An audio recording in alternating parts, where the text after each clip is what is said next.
Authority, Ambassador Kurt Volker, the State Department Special Representative for Ukraine negotiations, and Tim Morrison, the former Senior Director for European Affairs at the National Security Council. I appreciate the minority's request for these two important witnesses, as well as Undersecretary of State David Hale, from whom we will hear tomorrow.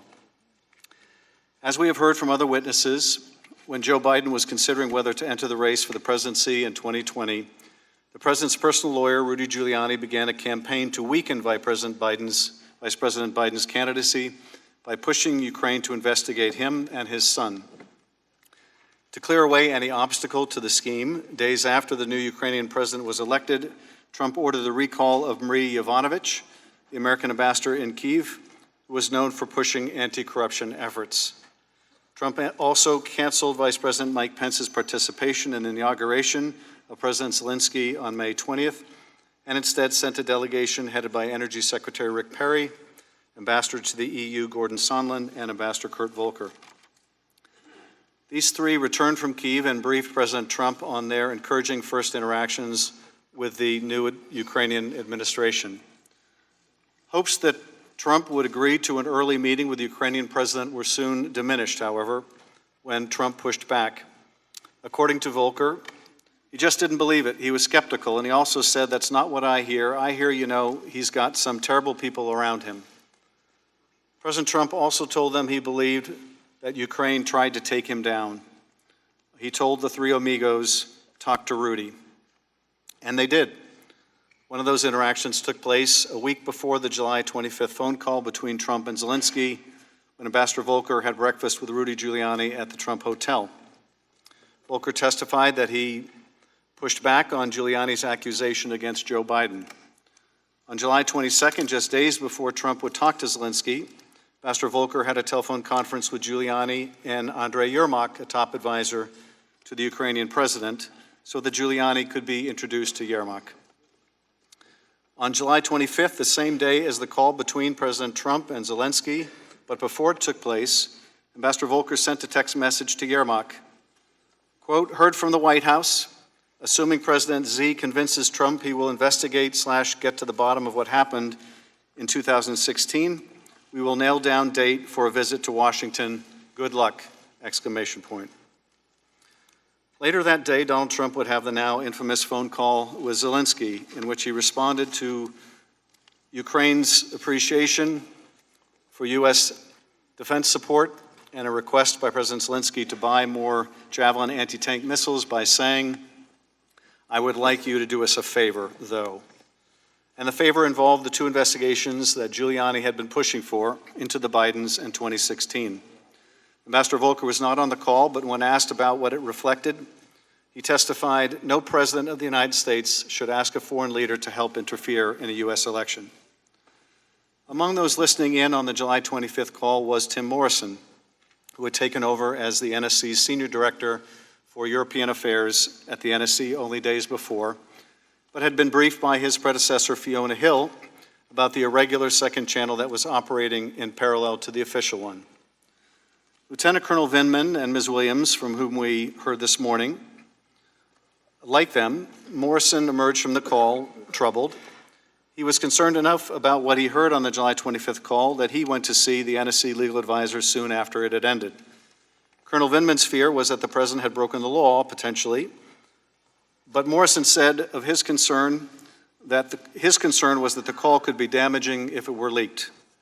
Soon after this discussion with lawyers at the NSC, the call record was hidden away on a secure server used to store highly classified intelligence, where it remained until late September when the call record was publicly released. Following the July 25th call, Ambassador Volker worked with Sondland and the Ukrainian president's close advisor Yermak on a statement that would satisfy Giuliani. When Yermak sent over a draft that still failed to include the specific words Burisma and 2016, Giuliani said the statement would lack credibility. Ambassador Volker then added both Burisma and 2016 to the draft statement. Both Volker and Morrison were, by late July, aware that the security assistance had been cut off at the direction of the president and acting White House Chief of Staff Mick Mulvaney. As the Ukrainians became aware of the suspension of security assistance and the negotiations over the scheduling of a White House meeting between Trump and Zelensky dragged on, the pressure increased, and any pretense that there was no linkage soon dropped away. Morrison accompanied Vice President Pence to Warsaw on September 1st, where Pence and Zelensky met, and Zelensky raised the suspended security assistance. Following that meeting, Sondland approached Yermak to tell him that he believed that what could help move the aid was if the Ukrainian prosecutor general would go to the mic and announce that he was opening the Burisma investigation. On September 7th, Ambassador Sondland had a telephone call with Trump and asked him what he wanted from Ukraine. According to Morrison, who spoke with Sondland after the call, Trump insisted that there was no quid pro quo, but President Zelensky must personally announce the opening of the investigations, and he should want to do it. Sondland also said that if President Zelensky didn't agree to make a public statement about the investigations, the U.S. and Ukraine would be at a stalemate, meaning it would not receive the much-needed security assistance. Morrison had a sinking feeling after the call, as he realized that the ask was now being directed at Zelensky himself and not the prosecutor general, as Sondland had relayed to a senior Ukrainian aide in Warsaw on September 1st. While President Trump claimed there was no quid pro quo, his insistence that Zelensky himself must publicly announce the investigations or they'd be at a stalemate made clear that at least two official acts, a White House meeting and $400 million in military aid, were conditioned on receipt of what Trump wanted, the investigations to help his campaign. The efforts to secure the investigations would continue for several more days, but appear to have abruptly ended soon after the three committees of Congress announced an investigation into the Trump-Giuliani Ukraine scheme. Only then would the aid be released. I now recognize Ranking Member Nunez for any remarks he would like to make. Welcome back to Act 2 of today's circus, ladies and gentlemen. We are here to continue what the Democrats tell us is a serious, somber, and even prayerful process of attempting to overthrow a duly elected president. If they're successful, the end result would be to disenfranchise tens of millions of Americans who thought the president is chosen by the American people, not by 13 Democrat partisans on a committee that's supposed to be overseeing the government's intelligence agencies. And isn't it strange how we've morphed into the Impeachment Committee, presiding over a matter that has no intelligence component whatsoever? Impeachment, of course, is the jurisdiction of the Judiciary Committee, not the Intelligence Committee. But putting this farce in our court provides two main advantages for the Democrats. It made it easier for them to shroud their depositions in secrecy, and it allowed them to avoid giving too big of a role in this spectacle to another Democrat committee chairman in whom the Democrat leaders obviously have no confidence. Who can possibly view these proceedings as fair and impartial? They are being conducted by Democrats who spent 3 years saturating the airwaves with dire warnings that President Trump is a Russian agent. And these outlandish attacks continue to this very day. Just this weekend, in front of a crowd of Democratic Party activists, the chairman of this committee denounced President Trump as a profound threat to our democracy and vowed that we will send that charlatan in the White House back to the golden throne he came from. How can anyone believe that people who would utter such dramatic absurdities are conducting a fair impeachment process and are only trying to discover the truth? It's obvious the Democrats are trying to topple the president solely because they despise him, because they've promised since Election Day to impeach him, and because they're afraid he will win re-election next year.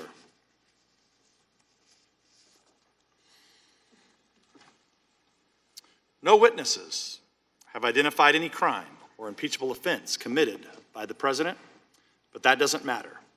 Last week, the Democrats told us his infraction was asking for a quid pro quo. This week, it's bribery.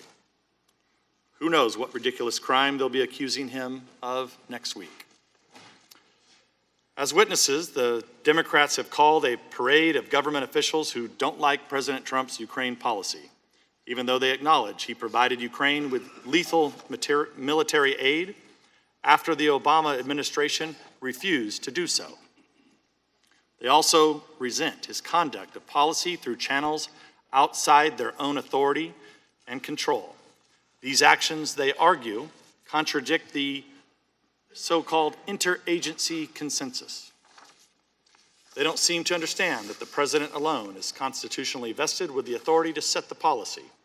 The American people elect a president, not an interagency consensus.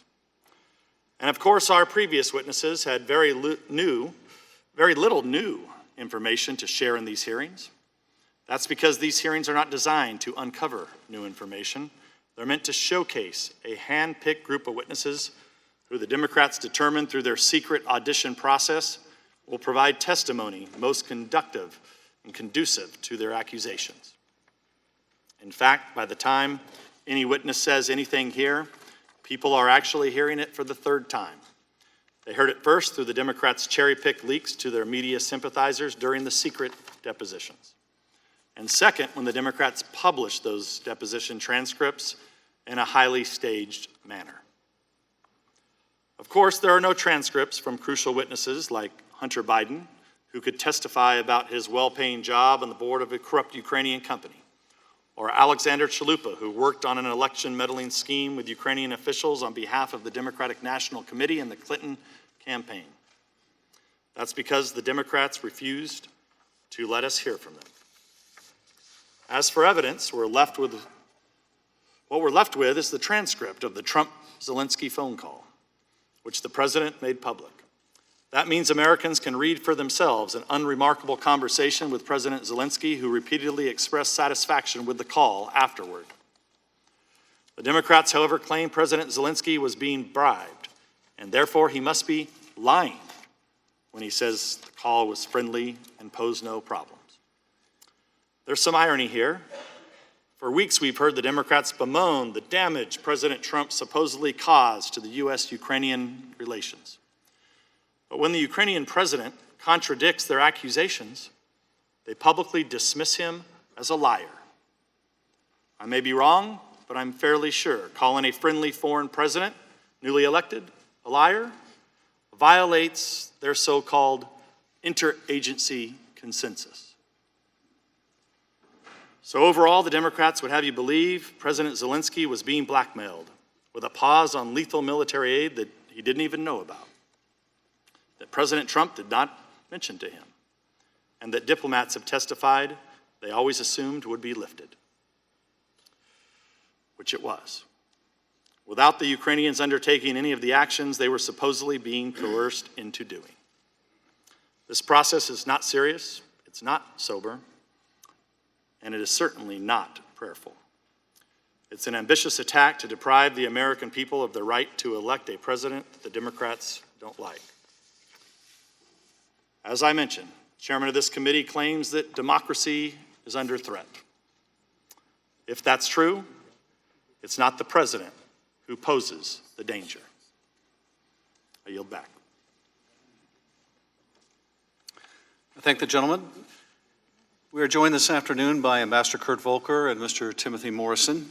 Ambassador Kurt Volker served in the U.S. Foreign Service for nearly 30 years, working on European and Eurasian political and security issues under 5 different presidential administrations. During the George W. Bush administration, he served as the acting director for European and Eurasian Affairs in the National Security Council and later as the Deputy Assistant Secretary of State for European and Eurasian Affairs.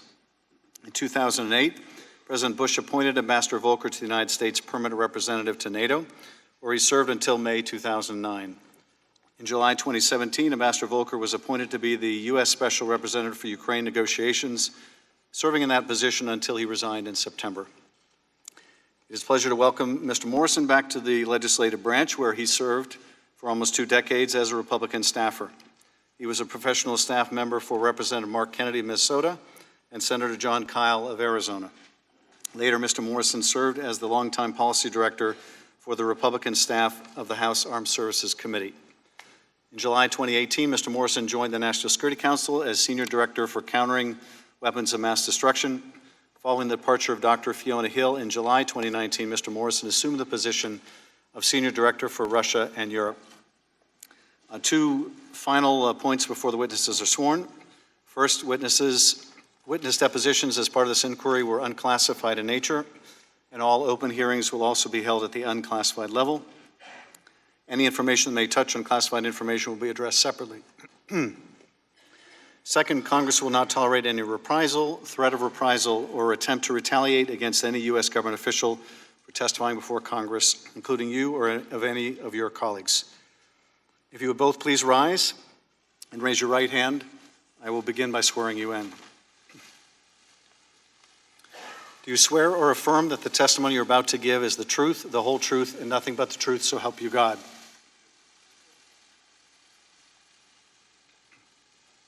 Let the record show that the witness has answered in the affirmative. Thank you, and please be seated.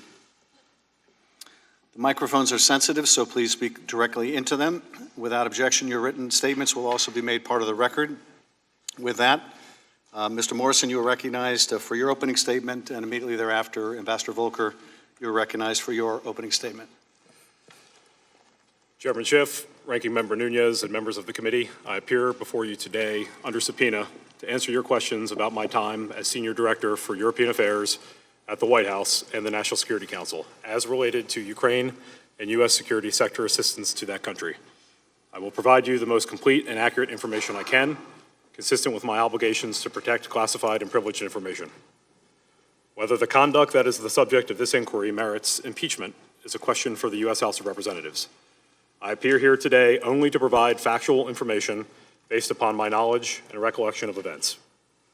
I will not waste time restating the details of my opening statement from my deposition on October 31, 2019, which has recently been made public. However, I will highlight the following key points.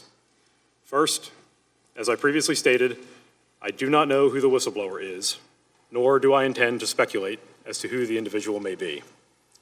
Second, I have great respect for my former colleagues from the NSC and the rest of the interagency.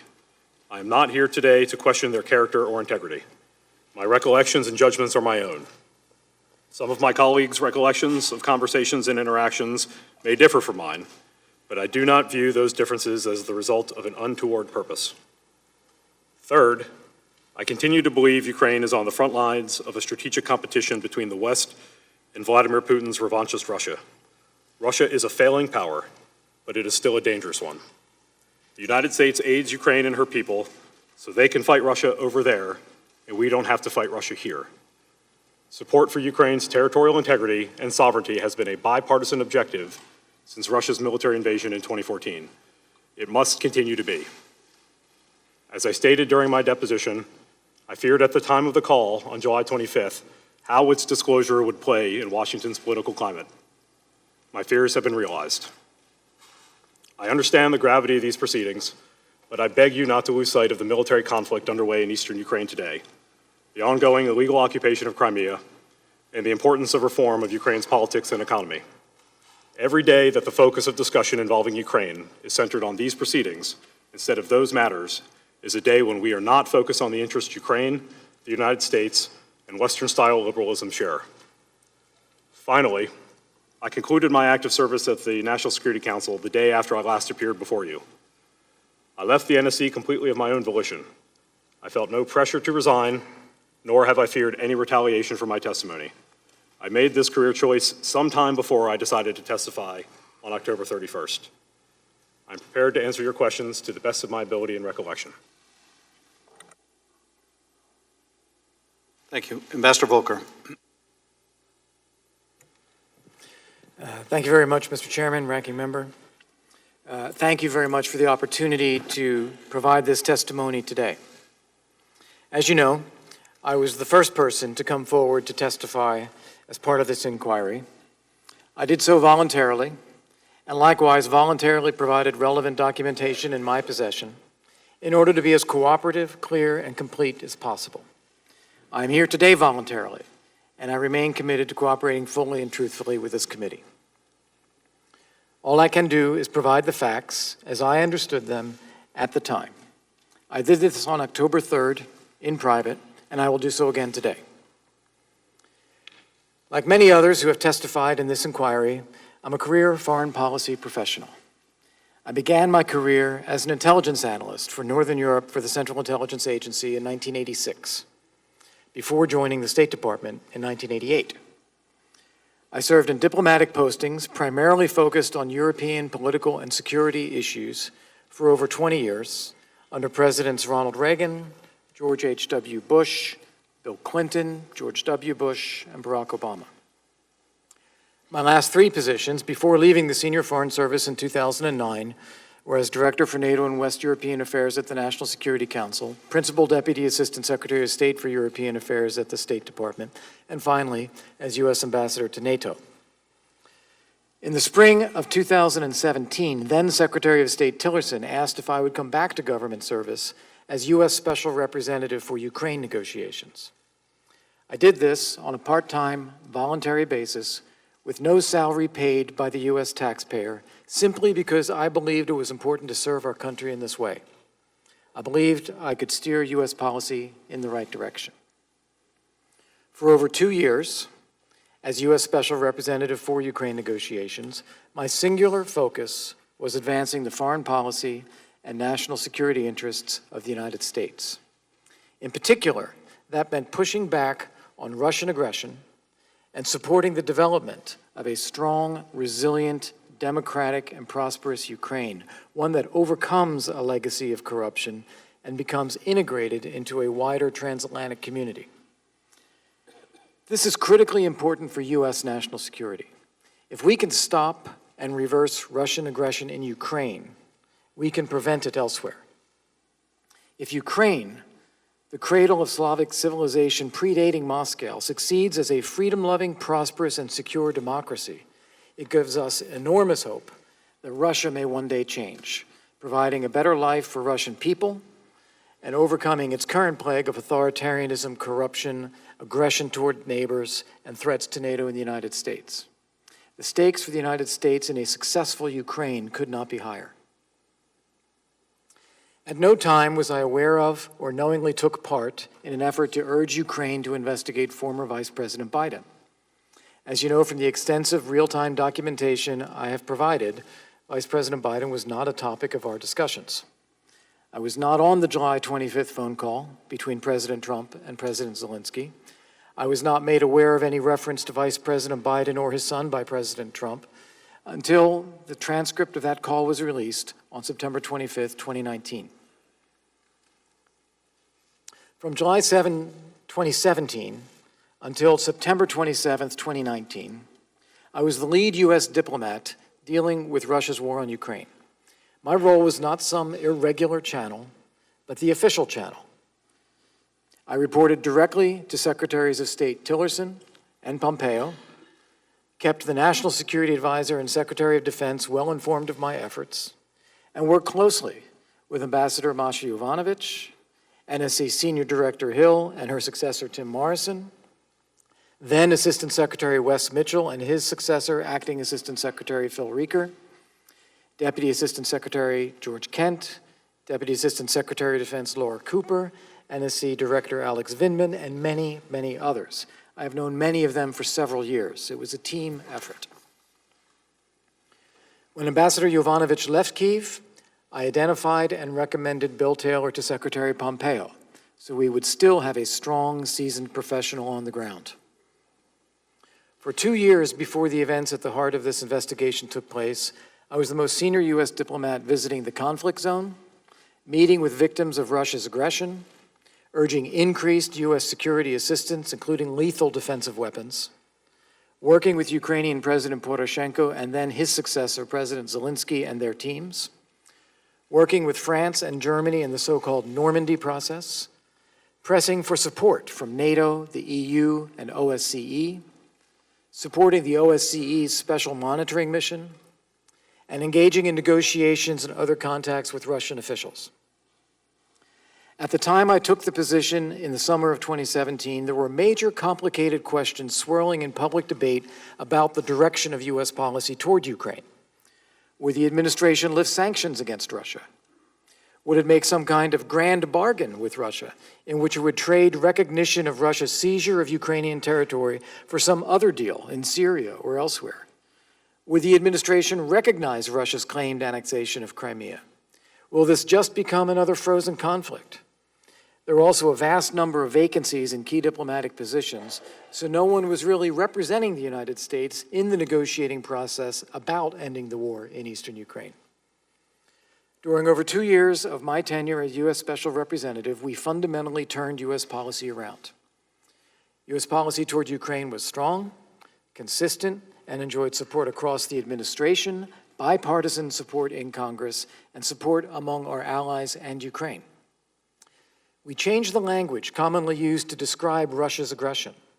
I was the administration's most outspoken public figure highlighting Russia's invasion and occupation of parts of Ukraine, calling out Russia's responsibility to end the war. I visited the war zone 3 times, meeting with soldiers and civilians alike, always bringing media with me to try to raise the public visibility of Russia's aggression and the humanitarian impact on the lives of the citizens of the Donbass. We coordinated closely with our European allies in Canada to maintain a united front against Russian aggression and for Ukraine's democracy, reform, sovereignty, and territorial integrity. Ukraine policy is perhaps the one area where the U.S. and its European allies had been in lockstep. This coordination helped to strengthen U.S. sanctions against Russia and to maintain EU sanctions as well. Along with others in the administration, I strongly advocated for lifting the ban on the sale of lethal defensive weapons, or at least the defensive arms to Ukraine, advocated for increasing U.S. security assistance to Ukraine, and urged other countries to follow suit. My team and I drafted the Pompeo Declaration of July 25, 2018, in which the Secretary clearly and definitively laid out the U.S. policy of non-recognition of Russia's claimed annexation of Crimea. I engaged with our allies, with Ukraine, and with Russia in negotiations to implement the Minsk agreements, holding a firm line on insisting on the withdrawal of Russian forces, dismantling of the so-called People's Republics, and restoring Ukrainian sovereignty and territorial integrity. Together with others in the administration, we kept U.S. policy steady through presidential and parliamentary elections in Ukraine and worked hard to strengthen the U.S.-Ukraine bilateral relationship under the new president and government, helping shepherd in a peaceful transition of power in Ukraine. So in short, whereas 2 years ago, most observers would have said that time is on Russia's side, by 2019, when I departed, we had turned the tables, and time was now on Ukraine's side. It's a tragedy for the United States and for Ukraine that our efforts in this area, which were bearing fruit, have now been thrown into disarray. One of the critical aspects of my role as U.S. Special Representative was that as the most senior U.S. official appointed to work solely on the Ukraine portfolio, I needed to step forward to provide leadership. If we needed to adopt a policy position, I made the case for it. If anyone needed to speak out publicly, I would do it. When we failed to get a timely statement about Russia's illegal attack on Ukraine's Navy and seizure of Ukraine's sailors, I tweeted about it in order to condemn the act. If a problem arose, I knew it was my job to try to fix it. That was my perspective when I learned in May 2019 that we had a significant problem that was impeding our ability to strengthen our support for Ukraine's new president in his effort to ramp up Ukraine's fight against corruption and implementation of needed reforms. I found myself faced with a choice: to be aware of a problem and to ignore it, or to accept that it was my responsibility to try to fix it. I tried to fix it. The problem was that despite the unanimous positive assessment and recommendations of those of us who were part of the U.S. presidential delegation that attended the inauguration of President Zelensky, President Trump was receiving a different negative narrative about Ukraine and President Zelensky. That narrative was fueled by accusations from Ukraine's then Prosecutor General and conveyed to the president by former Mayor Rudy Giuliani.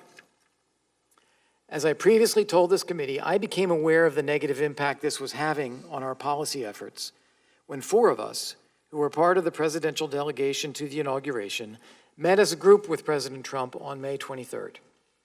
We stressed our finding that President Zelensky represented the best chance for getting Ukraine out of the mire of corruption it had been in for over 20 years. We urged him to invite President Zelensky to the White House. The president was very skeptical.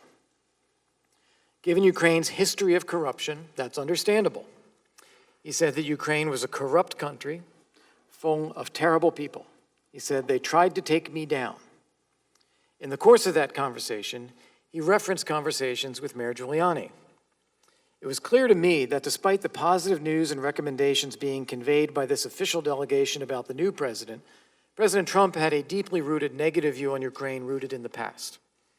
He was receiving other information from other sources, including Mayor Giuliani, that was more negative, causing him to retain this negative view. Within a few days, on May 29th, President Trump indeed signed the congratulatory letter to President Zelensky, which included an invitation to the president to visit him at the White House. However, more than 4 weeks passed, and we could not nail down a date for the meeting. I came to believe that the president's long-held negative view toward Ukraine was causing hesitation in actually scheduling the meeting, much as we had seen in our Oval Office discussion. After weeks of reassuring the Ukrainians that it was just a scheduling issue, I decided to tell President Zelensky that we had a problem with the information reaching President Trump from Mayor Giuliani. I did so in a bilateral meeting at a conference on Ukrainian economic reform in Toronto on July 2nd, 2019, where I led the U.S. delegation. I suggested that he call President Trump directly in order to renew their personal relationship and to assure President Trump that he was committed to investigating and fighting corruption, things on which President Zelensky had based his presidential campaign. I was convinced that getting the two presidents to talk with each other would overcome the negative perception of Ukraine that President Trump still harbored.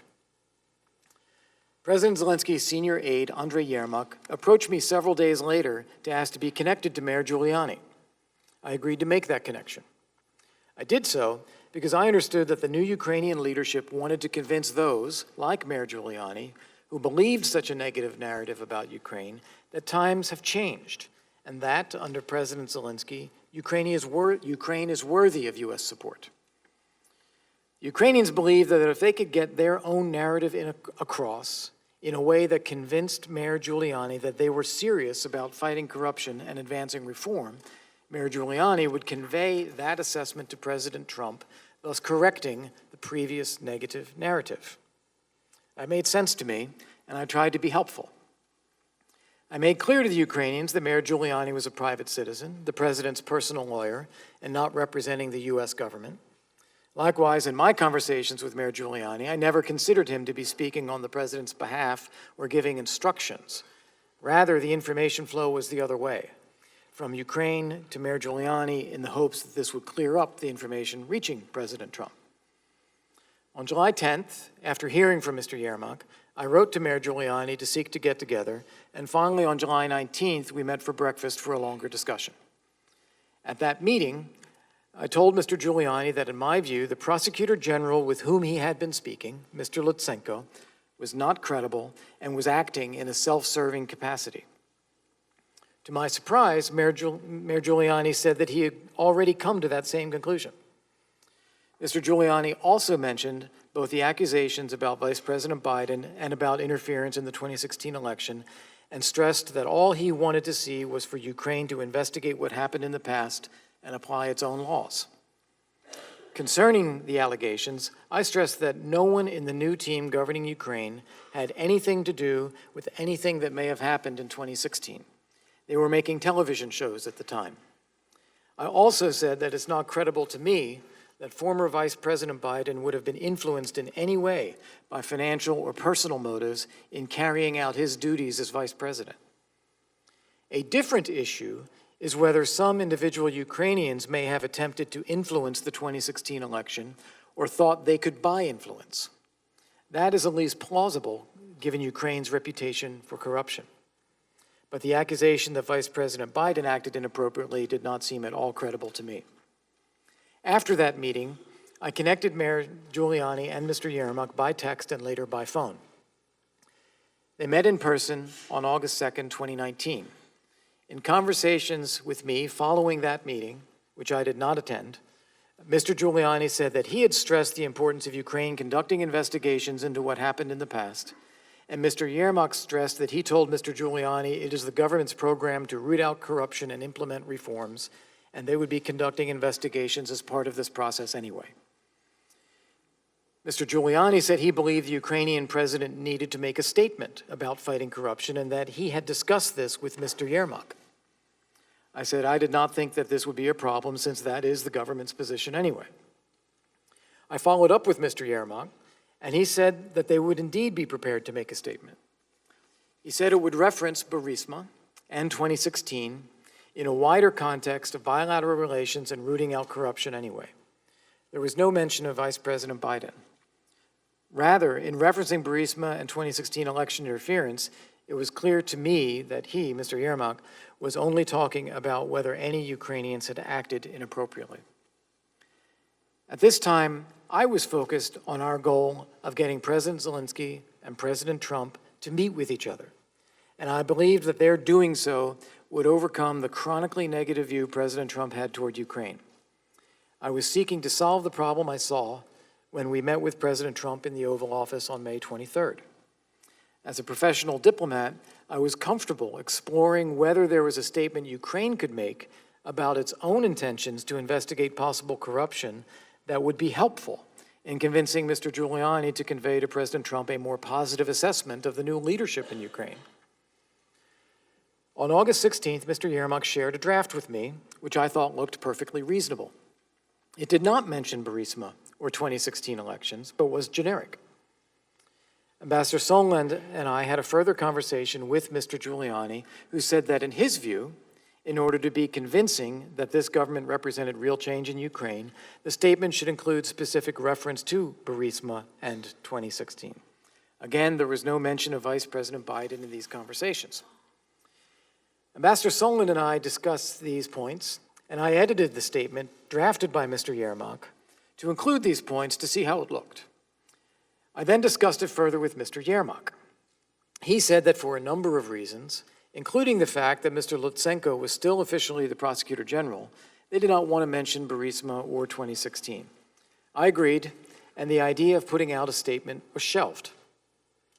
These were the last conversations I had about this statement, which were on or about August 17 to 18.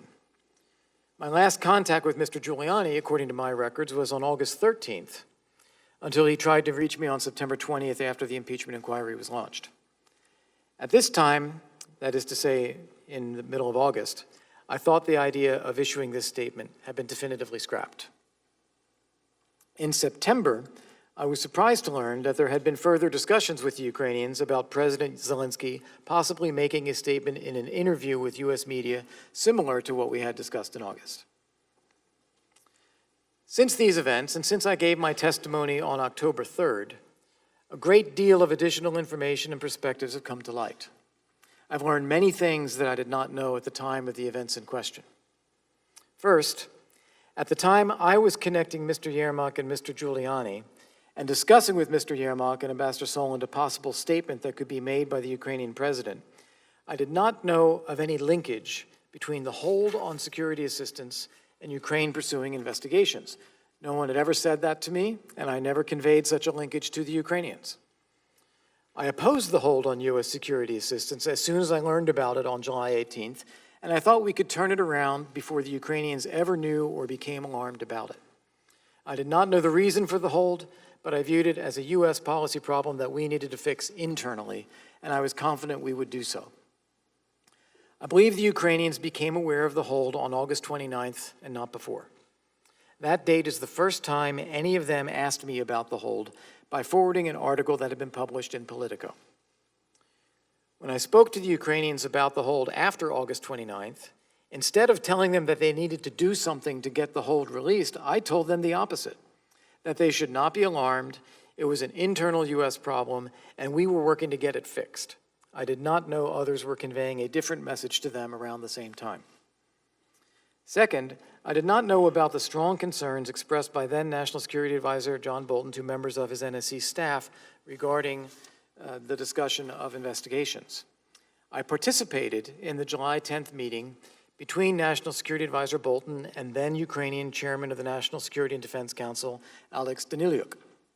As I remember, the meeting was essentially over when Ambassador Sondland made a general comment about investigations. I think all of us thought it was inappropriate. The conversation did not continue, and the meeting concluded. Later on in the wardroom, I may have been engaged in a side conversation or had already left the complex because I do not recall further discussion regarding investigations of Burisma. Third, I did not understand that others believed that any investigation of the Ukrainian company Burisma, which had a history of accusations of corruption, was tantamount to investigating Vice President Biden. I drew a sharp distinction between the two. It has long been U.S. policy under multiple administrations to urge Ukraine to investigate and fight internal corruption. I was quite comfortable with Ukraine making its own statement about its own policy of investigating and fighting corruption at home. At the one in-person meeting I had with Mayor Giuliani on July 19th, Mayor Giuliani raised and I rejected the conspiracy theory that Vice President Biden would have been influenced in his duties as Vice President by money paid to his son. As I previously testified, I have known Vice President Biden for 24 years. He is an honorable man, and I hold him in the highest regard. At no time was I aware of or knowingly took part in an effort to urge Ukraine to investigate former Vice President Biden. And as you know from the extensive documentation I provided, Vice President Biden was not a topic of discussion. I was not on the July 25th phone call between President Trump and President Zelensky. I was not made aware of any reference to Vice President Biden or his son by President Trump until the transcript of that call was released on September 25th, 2019. Throughout this time, I understood that there was an important distinction between Burisma and Biden, and I urged the Ukrainians to maintain such a distinction. I did not know that President Trump or others had raised Vice President Biden with the Ukrainians, or had conflated the investigation of possible Ukrainian corruption with investigation of the former Vice President. In retrospect, for the Ukrainians, it would clearly have been confusing. In hindsight, I now understand that others saw the idea of investigating possible corruption involving the Ukrainian company Burisma as equivalent to investigating former Vice President Biden. I saw them as very different, the former being appropriate and unremarkable, the latter being unacceptable. In retrospect, I should have seen that connection differently, and had I done so, I would have raised my own objections. Fourth, much has been made of the term Three Amigos in reference to Secretary Perry, Ambassador Sondland, and myself. I've never used that term and frankly cringe when I hear it because for me, the Three Amigos will always refer to Senator McCain, Senator Lieberman, and Senator Graham in reference to their work to support the surge in Iraq. Moreover, I was never aware of any designation by President Trump or anyone else putting Ambassador Sondland or the three of us as a group in charge of Ukraine policy. Rather, as I understood it, each of us, in our own respective official capacities, continued to work together after our attendance at President Zelensky's inauguration to push for greater U.S. support for Ukraine. Leading the diplomacy around Ukraine negotiations had long been my official responsibility, but I welcomed the added support and influence of a cabinet member and our EU ambassador. Fifth, I was not aware that Ambassador Sondland spoke with President Trump on July 26th, while Ambassador Taylor and I were visiting the conflict zone. Mr. Chairman, members of the committee, allow me to thank you again for the opportunity to provide this testimony. I believe that U.S. foreign policy and national security interests in Ukraine are of critical importance, and I would be pleased to answer your questions. Thank you. Thank you, gentlemen, for your opening statements. We'll now proceed to the first round of questions. As detailed in the memo provided to committee members, there'll be 45 minutes of questions conducted by the chairman or majority counsel, followed by 45 minutes for the ranking member or minority counsel. Following that, unless I specify additional equal time for extended questioning, we'll proceed under the 5-minute rule, and every member will have a chance to ask questions. I now recognize myself or counsel for the first round of questions.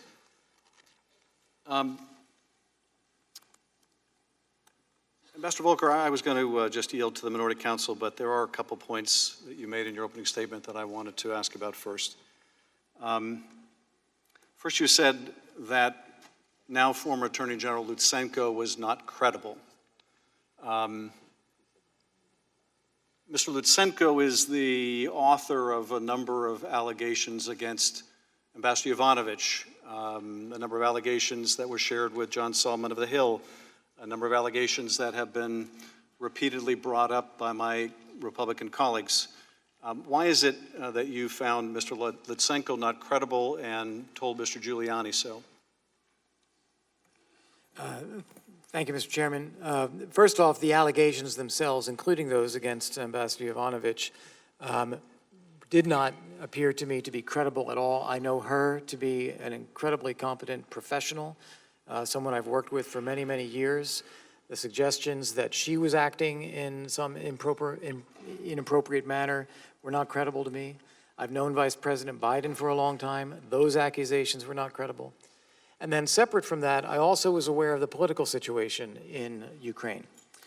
We had a situation where President Poroshenko appeared to not be in a favorable position going into the elections, where it was increasingly apparent then candidate Zelensky was going to win. As is often the case in Ukraine, a change in power would mean change in prosecutorial powers as well. And there have been efforts in the past at prosecuting the previous government. I think Mr. Lutsenko, in my estimation, and I said this to Mayor Giuliani when I met with him, was interested in preserving his own position. He wanted to avoid being fired by a new government in order to prevent prosecution of himself, possible prosecution of himself. Possibly also this is something that President Poroshenko would have welcomed as well, because he probably would have avoided any efforts to prosecute President Poroshenko as well. So by making allegations like this and making sure they were reaching U.S. media, I think that Mr. Lutsenko was trying to make himself appear to be an important and influential player in the United States. Ambassador, let me also ask you about the allegations against Joe Biden, because that has been a continuing refrain from some of my colleagues as well. Why was it that you found the allegations against Joe Biden related to his son or Burisma not to be believed? Simply because I've known former Vice President Biden for a long time. I know how he respects his duties of higher office, and it's just not credible to me that a Vice President of the United States is going to do anything other than act as how he sees best for the national interest. And finally, Ambassador, before I turn it over, I was struck by something you said on page 8 of your statement, which reads, "In hindsight, I now understand that others saw the idea of investigating possible corruption involving the Ukrainian company Burisma as equivalent to investigating former Vice President Biden. I saw them as different, the former being appropriate and unremarkable, the latter being unacceptable. In retrospect," you said, "I should have seen that connection differently, and had I done so, I would have raised my own objections." What is it now, Ambassador, in retrospect, that you recognize that you didn't at this time, that leads you to conclude that you would or should have raised these objections? Yeah. That others did not see the distinction between these things as I saw it. As I said, there is a history of corruption in Ukraine. There's a history with the company of Burisma that's been investigated. That is well known. There is a separate allegation about the Vice President acting inappropriately. His son was a board member of this company, but those things I saw as completely distinct. And what I was trying to do in working with the Ukrainians was to thread a needle, to see whether things that they can do that are appropriate and reasonable as part of Ukraine's own policy of fighting corruption, that help clarify for our president that they are committed to that very effort. If there's a way to thread that needle, I thought it was worth the effort to try to solve that problem. As it turns out, I now understand that most of the other people didn't see or didn't consider this distinction, that for them it was synonymous. Well, one of those people who saw it synonymous turns out to be the President of the United States. I take it you didn't know until the call record was released that the President in that call doesn't raise Burisma. He asked for an investigation of the Bidens. Is that right? That is correct. I take it, since you say that you acknowledge that asking for an investigation of the Bidens would have been unacceptable and objectionable, that had the President asked you to get Ukraine to investigate the Bidens, you would have told him so. I would have objected to that, yes, sir. Mr. Goldman. Thank you, Mr. Chairman. Just one follow-up on that, Ambassador Volker. When you say thread the needle, you mean that you understood the relationship between Vice President Biden's son and Burisma, but you were trying to separate the two of them in your mind? Is that right? Well, I believe that they were separate. This references the conversation I had with Mr. Giuliani as well, where I think the allegations against Vice President Biden are self-serving and not credible. Separate question is whether it is appropriate for Ukraine to investigate possible corruption of Ukrainians that may have tried to corrupt things or buy influence. To me, they are very different things. And as I said, I think the former is unacceptable. I think the latter, in this case, is Understood, but you understood the relationship between Hunter Biden and Burisma. I knew that he had been a board member of the company, yes. Let's go back. That's why it was so important to maintain a distinction. Let's focus on the July 25th call for a moment. And Mr. Morrison, July 25th was day number what for you as the senior director overseeing Ukraine? I officially took over on the 15th, approximately 10 days, very few days actually in the office. You testified in your deposition that you received an email on the morning of July 25th from Ambassador Sondland shortly before the call. Is that right? Yes. And I believe in that email, Ambassador Sondland told you that he had briefed President Trump about in advance of the call. Is that right? Yes. And you also testified that Ambassador Sondland had told you on another occasion that he could call the president whenever he wanted. Is that right? Yes. And on July 25th, did you in fact make an effort to confirm whether or not the phone call between Ambassador Sondland and President Trump actually occurred? I did. And did it happen? Yes. On other occasions, when Ambassador Sondland told you that he spoke with President Trump, on some other occasions, did you also seek confirmation of that fact? On some, yes. And on those occasions when you did seek to confirm that they had spoken, what did you find? They had. Now I want to pull up a text message on the morning of July 25th it should be another one. Ambassador Sondland with you, Ambassador Volker. And at 7:54, in the morning, Ambassador Sondland says, call ASAP.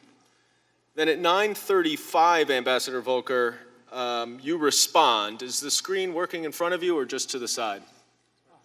Yeah. So if you could go ahead and read what you said. Yes. At 9:35. Yes, so I say, hi, Gordon, got your message, had a great lunch with Yermak, and then passed your message to him.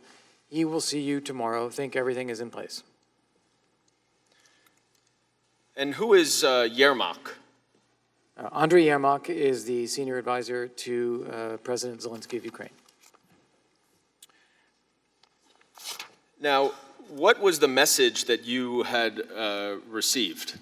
That President Zelensky should be clear, convincing, forthright with President Trump about his commitment to fighting corruption, investigating what happened in the past, get to the bottom of things, whatever there is. And if he does that, President Trump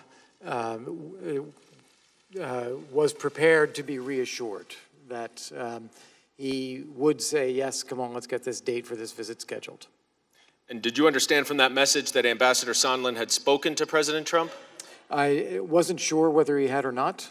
He, as Mr. Morrison just said that he does speak with President Trump. I knew that he had conversations in general. I didn't know specifically about one leading up to this. Now on the screen in front of you is another text message from you that same morning. Yes. At 8:36 in the morning to Andriy Yermak. Yes, I believe because of the time difference, this is actually in the afternoon in Ukraine. In Ukraine, and so this is East Coast time, that's right. Right. So this is slightly less than a half hour before the call between President Trump and President Zelensky. Right. And can you just read what you wrote there? Yes, and just after the lunch that I had with Andriy Yermak. It says, good lunch, thanks. Heard from White House. Assuming President Z convinces Trump he will investigate, get to the bottom of what happened in 2016, we will nail down date for a visit to Washington. Good luck. See you tomorrow, Kurt. And does this accurately relay the message that you had received from Ambassador Sondland? Yes. Now, Mr. Morrison, did the National Security Council also prepare talking points for President Trump for this call? The NSC staff did, yes. And per usual custom, were these talking points based on the official United States policy objectives? They were. And since there's been a little bit of dispute about what that means, can you explain how official U.S. policy is determined through the interagency process? We operate under what's known as NSPM 4, National Security Presidential Memorandum 4. It's available on the internet. That lays out how the president wants to be provided options for his decision. And there's an extensive process to finalize any policy, is that right? Sometimes. Did you, Mr. Morrison, you listened to this call on the 25th, is that right? I did. Where did you listen from? The White House Situation Room. In your deposition, you testified that the call was not what you were hoping to hear. What did you mean by that? I was hoping for a more full-throated statement of support from the president concerning President Zelensky's reform agenda, given where we were at the time with respect to the overwhelming mandate President Zelensky's servant of the party people had received in the Rada election. And that Rada, which is the Ukrainian parliament, that election had occurred 4 days earlier? Sounds right. And President Zelensky's party won in a landslide, is that right? They received more than a majority in their own right. So at least in Ukraine, there was tremendous support for Zelensky's anti-corruption agenda, is that right? At the time. And within the interagency, within the national security agencies here in the United States, was there broad support for President Zelensky? There was broad support for giving President Zelensky a chance. And to that point, he had shown that he had at least put his money where his mouth was for the 3 months that he had been in office, is that right? Approximately 3 months, yes. Now I want to show a couple of excerpts from this call record to each of you. The first is President Trump responding to a comment by President Zelensky related to defense support from the United States and the purchase of javelins. And President Trump then says, "I would like you to do us a favor, though, because our country has been through a lot, and Ukraine knows a lot about it. I would like you to find out what happened with this whole situation with Ukraine. They say CrowdStrike. I guess you have one of your wealthy people, the server. They say Ukraine has it." And if we could go to the next excerpt, where President Trump says, "The other thing, there's a lot of talk about Biden's son, that Biden stopped the prosecution, and a lot of people want to find out about that. So whatever you can do with the Attorney General would be great. Biden went around bragging that he stopped the prosecution, so if you can look into it, it sounds horrible to me." Now, Mr. Morrison, were these references to CrowdStrike, the server, in 2016 election, and to Vice President Biden and his son, were they included in the president's talking points? They were not. And were they consistent with what you understood at that time to be official U.S. policy? I was not aware of much of this at the time. And in fact, subsequent to this call, you did nothing to implement the investigations that President Trump, implement the request for the investigations that President Trump asked for, is that right? I did not understand any instruction to do so. And you were not aware of anyone else within you coordinate the interagency process, and you were not aware of anyone else who was doing that either, is that right? Correct. Now, you testified in your deposition that hearing this call confirmed what you called the parallel process that your predecessor, Fiona Hill, had warned you about. What did you mean by that? During the period in which Dr. Hill and I were conducting handoff meetings so that I could be up to speed on the various things that were occurring in the portfolio at the time, she mentioned the traditional NSPM4 process and the parallel process. And in the context of discussing the parallel process, she mentioned issues like Burisma, which were noteworthy to me at the time because I had never heard of them before. And upon hearing them in the call, it wound up confirming, okay, there's something here. And who did she inform you was involved in this parallel process? As I recall, it was definitely Ambassador Sondland and I believe Mr. Giuliani. And after she informed you of this company Burisma, what, if anything, did you do to determine what that was? After that particular handoff meeting, I proceeded to look it up on the internet. I Googled it. And did you find that it had some association with Hunter Biden? Yes. Now, Ambassador Volker, you did not listen to this call, but you testified that you were surprised and troubled when you read the call record after it was released on September 25th. And you also said that after reading the call record, it was clear to you that the Biden, Burisma, and the 2016 election investigations that President Trump discussed on the call were designed to serve the president's political interests, not the national interest. What did you mean when you said that? So I don't recall that language from my testimony. It's from my October 3rd testimony? Yes, it was. Thank you. Well, what I do mean by that, and I'd like to phrase it in my own words now, is I don't think that raising 2016 elections or Vice President Biden or these things I consider to be conspiracy theories that have been circulated by the Ukrainians, particularly the former prosecutor general, are sort of, they're not things that we should be pursuing as part of our national security strategy with Ukraine. We should be supporting Ukraine's democracy, reforms, its own fight against corruption domestically, its struggle against Russia, its defense capabilities.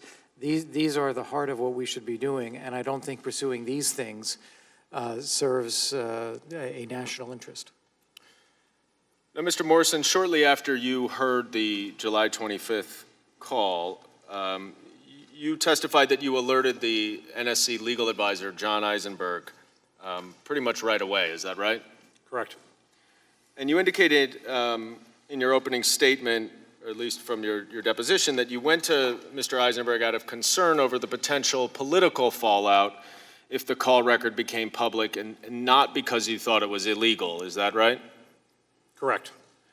But you would agree, right, that asking a foreign government to investigate a domestic political rival is inappropriate, would you not? It's not what we recommended the president discuss. Now, in a second meeting with Mr. Eisenberg, what did you recommend that he do to prevent the call record from leaking? I recommended we restrict access to the package. Had you ever asked the NSC legal advisor to restrict access before? No. Did you speak to your supervisor, Dr. Kupperman, before you went to speak to John Eisenberg? No. Did you subsequently learn that the call record had been put in a highly classified system? I did. And what reason did Mr. Eisenberg give you for why the call record was put in the highly classified system? It was a mistake. He said it was just a mistake? It was an administrative error. Now, isn't it also true, though, that you had authority to restrict access on the regular system if you wanted to? I believe I could have instructed the appropriate staff to do so, yes. So why did you go to the NSC legal advisor to recommend that? Well, I was also concerned that based on the participants in the listening room that day, I did not then, and I do not now recall any representatives from the NSC legal advisor's office, as they were often on head of state calls, but not always, and I wanted to make sure that John Eisenberg, as the legal advisor, and his deputy were aware to review this particular transcript. And you wanted them to review it because you were concerned about the potential political consequences, not because of anything was wrong? Correct. And political consequences was an umbrella term I used in my statement to describe a series of effects I feared about what would happen if and when the content of the transcript or the content of the MEMCON leaked. So just to make sure I understand this correctly, Mr. Morrison, you heard the call.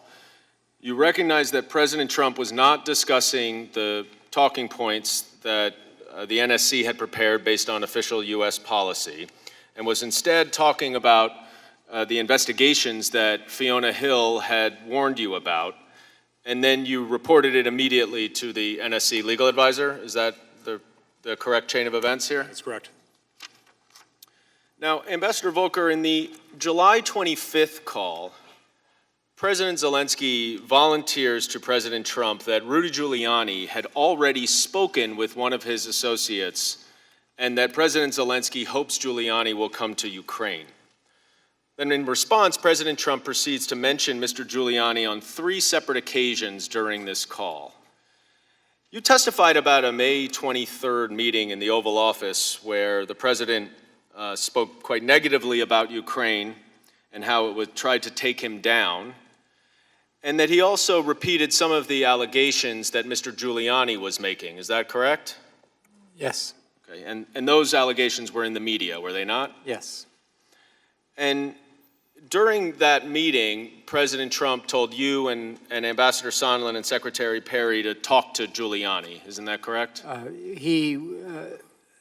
didn't take it as an instruction. I want to be clear about that. He said, that's not what I hear. You know, when we were giving him our assessment about President Zelensky and where Ukraine is headed, he said, that's not what I hear. I hear terrible things. He's got terrible people around him. Talk to Rudy. And I understood in that context him just saying that's where he hears it from. I didn't take it as an instruction. So when he said talk to Rudy, you didn't take it for him to mean for you to talk to Rudy? No, I didn't take it that way.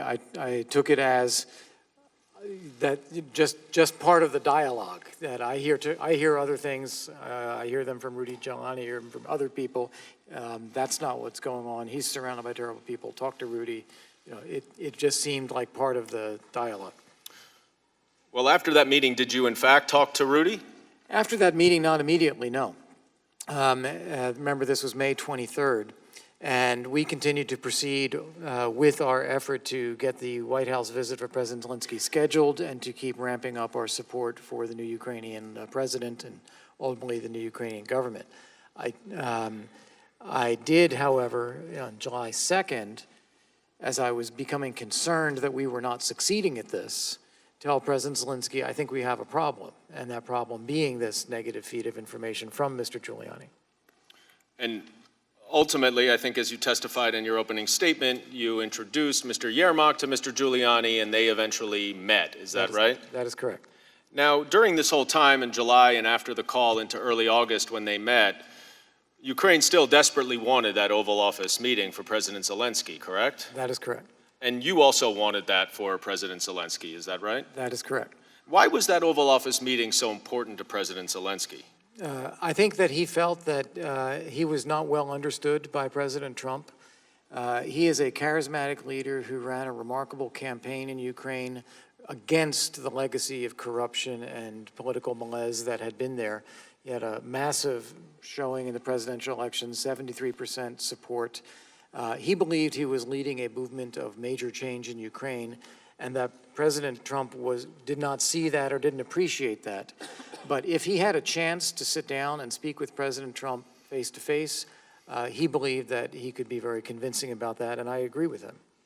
That certainly was your assessment, right? It was my assessment, and I believe it was also what President Zelensky believed. And certainly that you understood from your experience in Ukraine that there would be a significant boost in legitimacy at home for President Zelensky if there were photos of him in the Oval Office, et cetera, right? Yes, that is correct.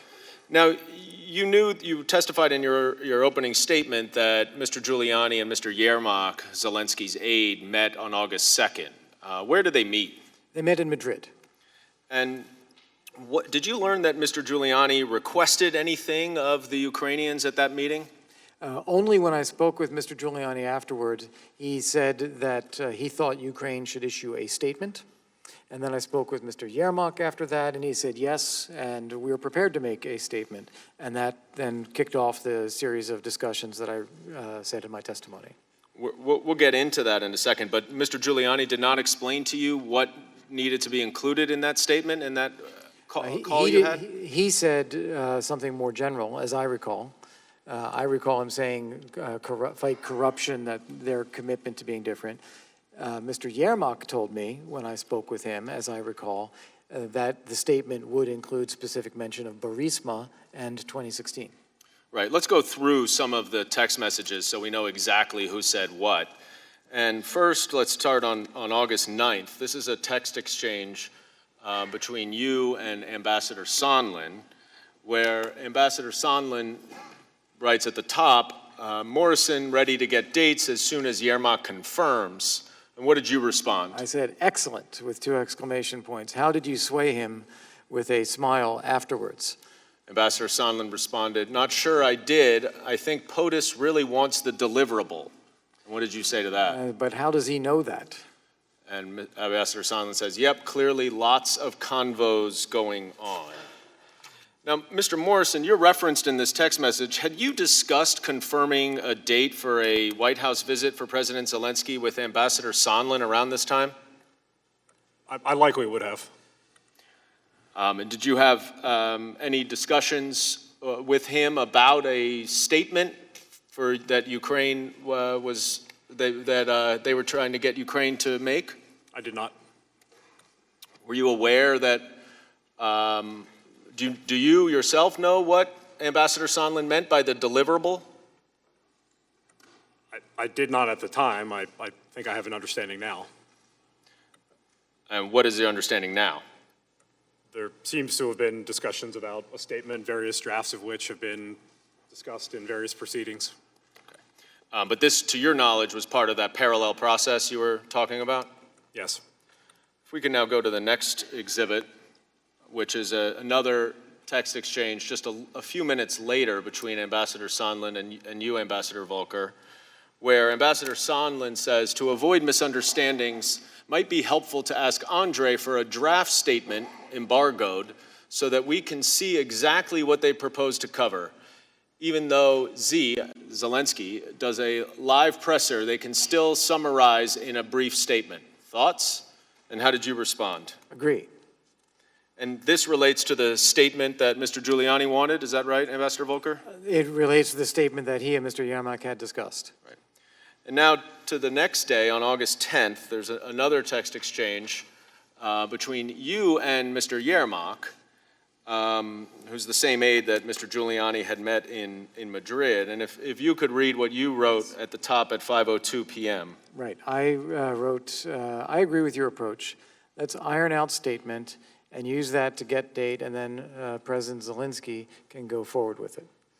And Mr. Yermak responds, "Once we have a date, we will call for a press briefing announcing upcoming visit and outlining vision for the reboot of U.S.-Ukraine relationship, including, among other things, Burisma and election meddling in investigations."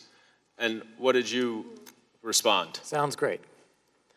Now, the date that he's referring to, that is the date for the White House visit? That's correct.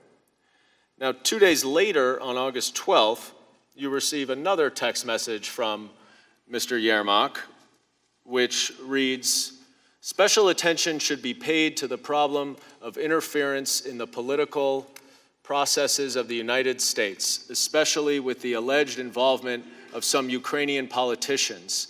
I want to declare that this is unacceptable.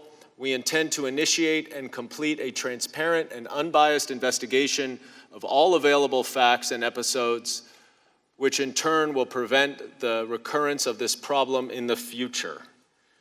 Now, Ambassador Volker, this was a draft, was it not, of the statement that you and Mr. Giuliani and Mr. Yermak and Ambassador Sondland had been discussing? This is the first draft of that from Mr. Yermak after the conversations that we had. And it does not mention Burisma or the 2016 election interference, correct? It does not. And you testified in your deposition that you and Ambassador Sondland and Mayor Giuliani had a conversation about this draft after you received it. Is that right? That is correct. And Mr. Giuliani said that if the statement did not include Burisma and 2016 election, it would not have any credibility. Is that right? That's correct. Now, this was the same Rudy Giuliani that President Trump was discussing in that May 23rd meeting and asked you to talk, you and the others to talk to, correct? That is the same Mr. Giuliani. And even at that point, on May 23rd, you were aware of these investigations that he was publicly promoting, correct? I knew that he had adopted or was interested in all of those conspiracy theories that had come from Lutsenko. Back in May, you knew that. Back in May. Now, he was insisting on a public commitment from President Zelensky to do these investigations, correct? Well, now, what do we mean by these investigations? Burisma and the 2016 election. Burisma in 2016, yes. And at the time that you were engaged in coordinating for this statement, did you find it unusual that there was such an emphasis on a public statement from President Zelensky to carry out the investigations that the president was seeking? I didn't find it that unusual. I think when you're dealing with a situation where I believe the president was highly skeptical about President Zelensky being committed to really changing Ukraine after his entirely negative view of the country, that he would want to hear something more from President Zelensky to be convinced that, okay, I'll give this guy a chance. And perhaps he also wanted a public statement because it would lock Mr. President Zelensky in to do these investigations that he thought might benefit him? Well, again, when we say these investigations, what I understood us to be talking about was Ukrainian corruption. Well, anything- what we're talking about is Burisma in the 2016 election. Let's just, Correct. we can Yes. agree on that. And so when Right. we're talking about these investigations, isn't it clear that a public statement would be important to Mr. Giuliani because it was politically useful to the president? The way I saw it is that it would be helpful. Right. It would be a way of being convincing to Mayor Giuliani and also the president that this team in Ukraine is serious about fighting corruption reform, that they are different. And if that would be helpful in getting a more positive attitude and the White House meeting scheduled, then that would be useful. And that would be helpful to get that White House meeting. Correct. In fact, it was a necessary condition, as you understood at that point, right? I wouldn't have called it a necessary condition, and in fact, when it became clear later that we were not able to agree on an agreement that the Ukrainians were comfortable with, I agree with the Ukrainians just to drop it. It's not worth it. No, I understand that, but is it your testimony that based on the text that you wrote, linking the investigations and the 2016 election on July 25th to the White House meeting, you're saying that by this point in August, with this back and forth, that you were unaware that this public statement was a condition for the White House meeting? I wouldn't have called it a condition. It's a nuance, I guess, but I viewed it as very helpful. If we could get this done, it would help improve the perception that President Trump and others had, and then we would get the date for a meeting. If we didn't have a statement, I wasn't giving up and thinking that, oh, well, then we'll never get a meeting. Let's go to the next day, where there's another text exchange. And at the top, could you just read the first Yes. text there? It says, "Hi, Andre, good talking. Following is text with insert at the end for the 2 key items. We will work on official request." And then you'll see the highlighted portion of the next text. The other is identical to your previous one, and then it just And then adds it including includes that. Correct. including these involving Burisma and the 2016 elections, is that right? That is correct. And that was what Mr. Giuliani insisted on adding to the statement? That's what he said would be necessary for that to be credible. And the Ukrainians ultimately did not issue this statement, is that right? That is correct. And President Zelensky ultimately did not get the Oval Office meeting either, did he? Not yet. Now, I want to move forward to September, in early September, when the security assistance begins to more overtly be used as leverage to pressure the Ukrainians to conduct these investigations that President Trump wanted. Mr. Morrison, you accompanied Vice President Pence to Warsaw when he met with President Zelensky, is that right? I was in Warsaw when the vice president was designated as the president's representative. I was accompanying Ambassador Bolton. Understood. But you were at the bilateral meeting with the Vice President and President Zelensky, correct? I was. And in that meeting, were the Ukrainians concerned about the hold on military assistance, rather? Yes. What did they say? It was the first issue that President Zelensky raised with Vice President Pence. They were very interested. They talked about its importance to Ukraine, its importance to the relationship. And what was Vice President Pence's response? The Vice President represented that it was a priority for him and that we were working to address, and he characterized President Trump's concerns about the state of corruption in Ukraine and the president's prioritization of getting the Europeans to contribute more to security sector assistance. And did he directly explain to the Ukrainians that those were the actual reasons for the hold, or was he just commenting on general concerns of the president? I don't know that he necessarily acknowledged a hold.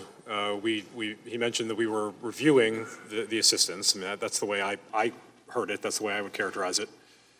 And those were the points he raised to help President Zelensky understand where we were in our process. And to your knowledge, though, on sort of the staff level, as the coordinator of all the interagency process, you were not aware of any review of the Ukraine security assistance money, were you? Well, we had been running a review. We had been running an interagency process to provide the president the information that I had been directed to generate for the president's consideration as to the state of interagency support for continuing Ukraine security sector assistance. And the entire interagency supported the continuation of the security assistance, isn't that right? That is correct. Now, after this larger meeting with Vice President Pence and President Zelensky, you testified at your deposition that you saw Ambassador Sondland immediately go over and pull Andrei Yermak aside and have a conversation. Is that right? I mean, it was President Zelensky left the room, Vice President Pence left the room, and in sort of an ante-room, Ambassador Sondland and Presidential Advisor Yermak had this discussion, yes. And what did Ambassador Sondland tell you that he told Mr. Yermak? That the Ukrainians would have to have the Prosecutor General make a statement with respect to the investigations as a condition of having the aid lifted. And you testified that you were not comfortable with what Ambassador Sondland had told you. Why not? Well, I was concerned about what I saw as essentially an additional hurdle to accomplishing what I had been directed to help accomplish, which was giving the president the information he needed to determine that the security sector assistance could go forward. So now there's a whole other wrinkle to it, right? There was the appearance of one based on what Ambassador Sondland represented. And you told Ambassador Taylor about this conversation as well, is that right? I promptly reached out to Ambassador Taylor to schedule a secure phone call. And in your deposition, you testified that his testimony, other than one small distinction between President Zelensky and the Prosecutor General, was accurate as to what you told him. Is that correct? About that conversation, yes. And generally speaking, you confirmed everything that Ambassador Taylor told you, except for that one thing and a small other ministerial matter relating to the location of a meeting. Is that correct? Correct. Now, did you tell Ambassador Bolton about this conversation as well? I reached out to him as well and requested his availability for a secure phone call. And what was his response when you explained to him what Ambassador Sondland had said? Tell the lawyers. Did you go tell the lawyers? When I returned to the States, yes. And did he explain to you why he wanted you to tell the lawyers? He did not. Now, a few days later, on September 7th, you spoke again to Ambassador Sondland, who told you that he had just gotten off the phone with President Trump. Isn't that right? That sounds correct, yes. What did Ambassador Sondland tell you that President Trump said to him? If I recall this conversation correctly, this was where Ambassador Sondland related that there was no quid pro quo, but President Zelensky had to make the statement and that he had to want to do it. And by that point, did you understand that the statement related to the Biden and 2016 investigations? I think I did, yes. And that was essentially a condition for the security assistance to be released? I understood that that's what Ambassador Sondland believed. After speaking with President Trump? That's what he represented. Now, you testified that hearing this information gave you a sinking feeling. Why was that? Well, I believe if we're on September 7th, the end of the fiscal year is September 30th. These are one-year dollars, the DOD and the Department of State funds. So we only had so much time, and in fact, because Congress imposed a 15-day notification requirement on the State Department funds, September 7th, September 30th, that really means September 15th, in order to secure a decision from the President to allow the funds to go forward. Did you tell Ambassador Bolton about this conversation as well? I did. I did, yes. And what did he say to you? He said to tell the lawyers.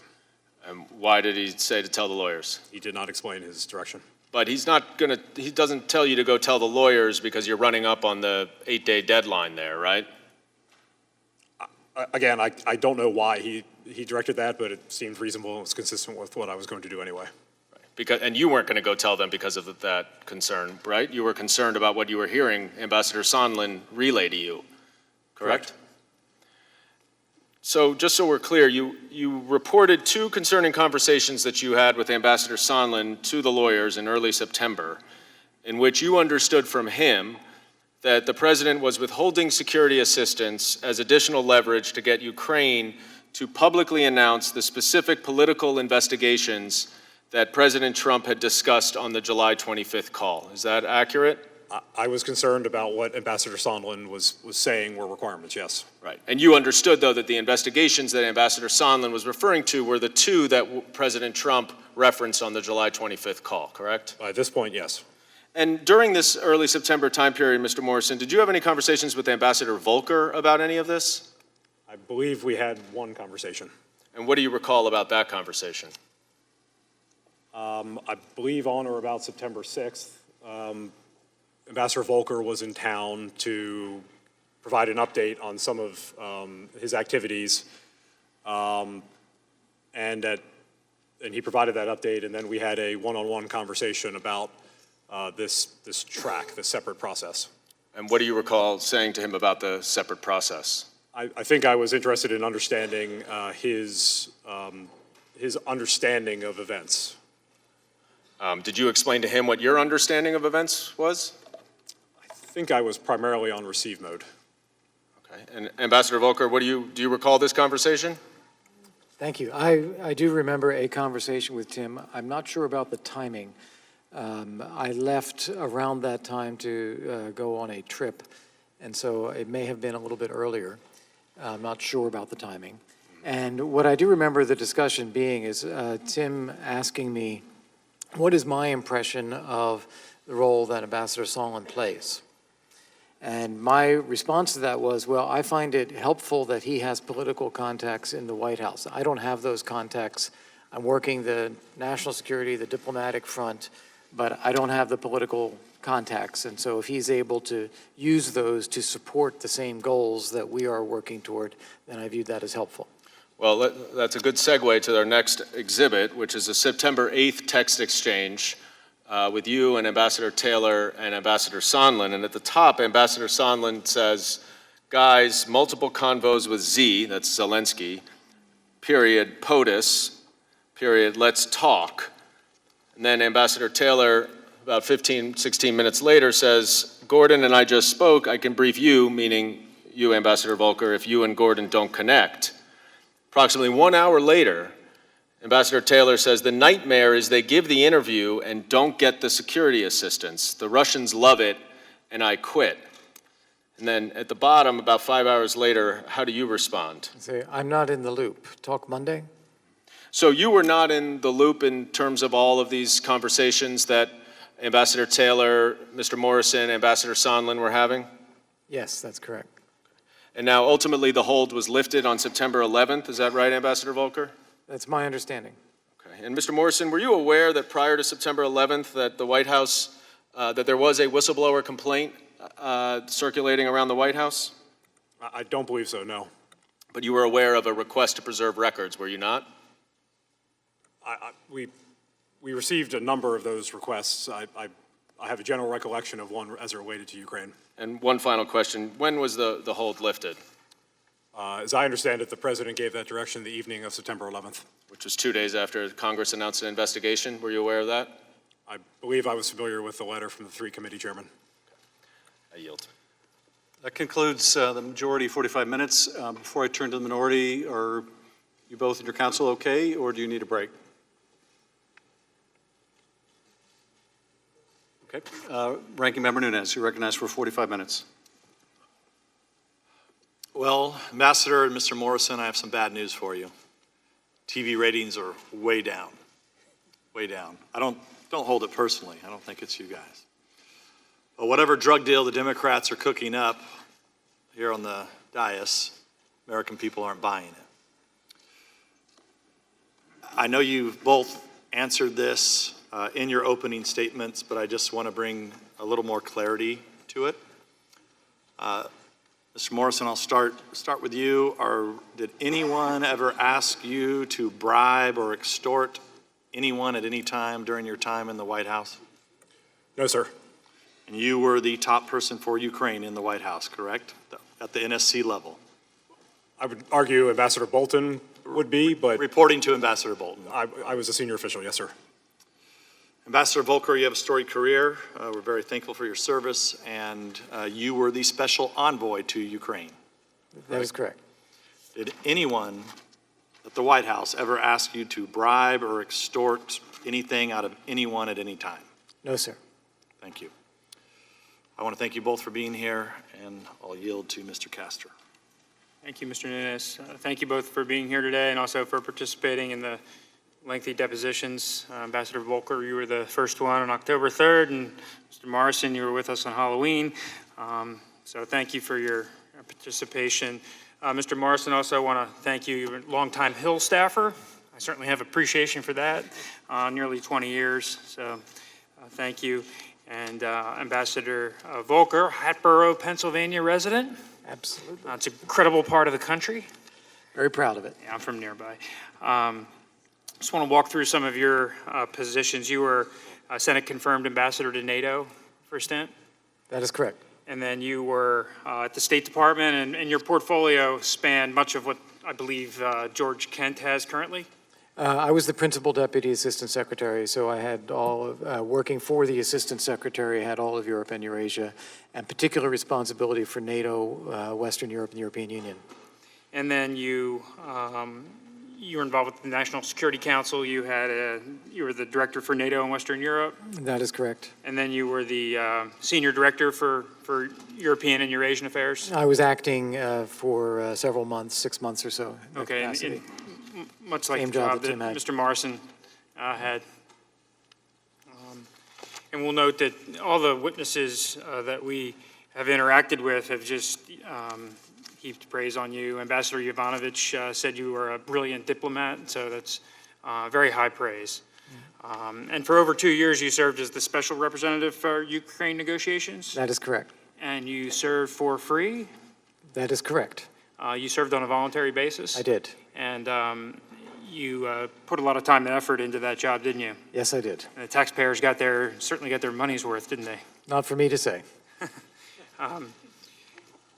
And you believe America's policy towards Ukraine has been strengthened during your tenure as the special representative? Absolutely. When I look back at the record, I think we did an awful lot to support Ukraine. And is it fair to say that's in part due to President Trump? President Trump approved each of the decisions made along the way, providing lethal defensive equipment and the non-recognition statement on Crimea, I think, being two of the most important ones. And for many years, there had been an initiative in the interagency to advocate for lethal defensive weaponry for Ukraine. Is that correct? That is correct. And it wasn't until President Trump and his administration came in that went through? That is correct. The delegation to President Zelensky's inauguration in May, I believe you testified it was one of the largest delegations. I believe it was, I can't be 100% sure, but I believe it was the largest national delegation. Okay, and included in the delegation was Secretary Perry. Secretary Perry, Ambassador Sondland, myself, Senator Ron Johnson was there, and also the charge d'affaires at the U.S. Embassy at the time, Joe Pennington. Okay, and we talked a little bit this morning, but the President Zelensky's inauguration came together rather quickly. It did. I believe we had about 3 days' notice in which to put the delegation together. There's been some discussion about whether the vice president was going to be able to lead that effort, and as it turned out, he was not able to lead it. Do you have any information as to why the vice president was unable to join? I don't. And Mr. Morrison, do you have any information as to why the vice president was unable to participate in the delegation? No. Ambassador Volker, you testified during your deposition that aid, in fact, does get held up from time to time for a whole assortment of reasons. Is that your understanding? That is true. And sometimes the holdups are rooted in something at OMB, sometimes it's at the Defense Department, sometimes it's at the State Department, sometimes it's on the Hill, correct? That is correct. And so when the aid was held up for 55 days for Ukraine, that didn't, in and of itself, strike you as uncommon. No, it's something that had happened in my career in the past. I'd seen holdups of assistance. I just assumed it was part of the decision-making process. Somebody had an objection, and we had to overcome it. Okay. And in fact, there were concerns that, perhaps President Zelensky wasn't going to be the reformer that he campaigned on? That was a supposition that I made because of the meeting with the president on May 23rd. I thought that could be what's behind it. And in fact, the aid was lifted shortly after he was able to convene a parliament? I believe let me get the date straight. I believe, yes, he was able to convene the parliament around the 1st of September, and I believe the aid was released on the 11th of September. And when he was able to convene a parliament, he was able to push through a number of anti-corruption initiatives? That began with the parliament seated on that day. It was a 24-hour session, but then it continued for some time. And that was an encouraging sign? It started off in a very encouraging way, yes. And other than these things going on in the background, with the pause in the aid, the U.S. relations with Ukraine, you testified, you stated it was about as good as you'd want them to be? Can you repeat the question? I'm sorry. You testified at your deposition that once the aid was lifted, despite all the things going on in the background, that U.S.-Ukrainian relations were strong, were as good as you'd want them to be. Yes. And you referenced that the security sector assistance was lifted, any hold on that there was a positive meeting in New York. That's correct. At the UNGA, and there was momentum in putting pressure on the Russians. Is that correct? That is correct. In your deposition, you made it clear that President Trump had a deep-rooted negative view in Ukraine and their corruption environment. Yes. And you first became aware of his views back in September 2017. That is correct. Can you tell us a little bit about that? Yes, in September of 2017, I was invited by Secretary Tillerson to do a pre-brief with President Trump before his meeting with President Poroshenko on the margins of the UN General Assembly. I did the pre-brief, and then I took part in the bilateral meeting. And so long before President Zelensky was elected, President Trump had a negative view of Yes, he had a very strongly negative view. Back in 2017, do you remember anything he said or did that gave you a feeling that he had these negative views? Yes, I want to be very careful here because this was a bilateral meeting between the two presidents. I don't want to stray into classified material, but I can tell you my impression was that he had a very strongly negative view of Ukraine at the time. Okay, fair enough. And you described the president's skepticism at your deposition as a reasonable position? Yes. And I believe you said most people who know anything about Ukraine would possibly think that. Yes. And you viewed it as part of your role to help change his mind, that President Zelensky was a genuine reformer, that he was not running for office for self-enrichment, that he was indeed a good person. That's correct.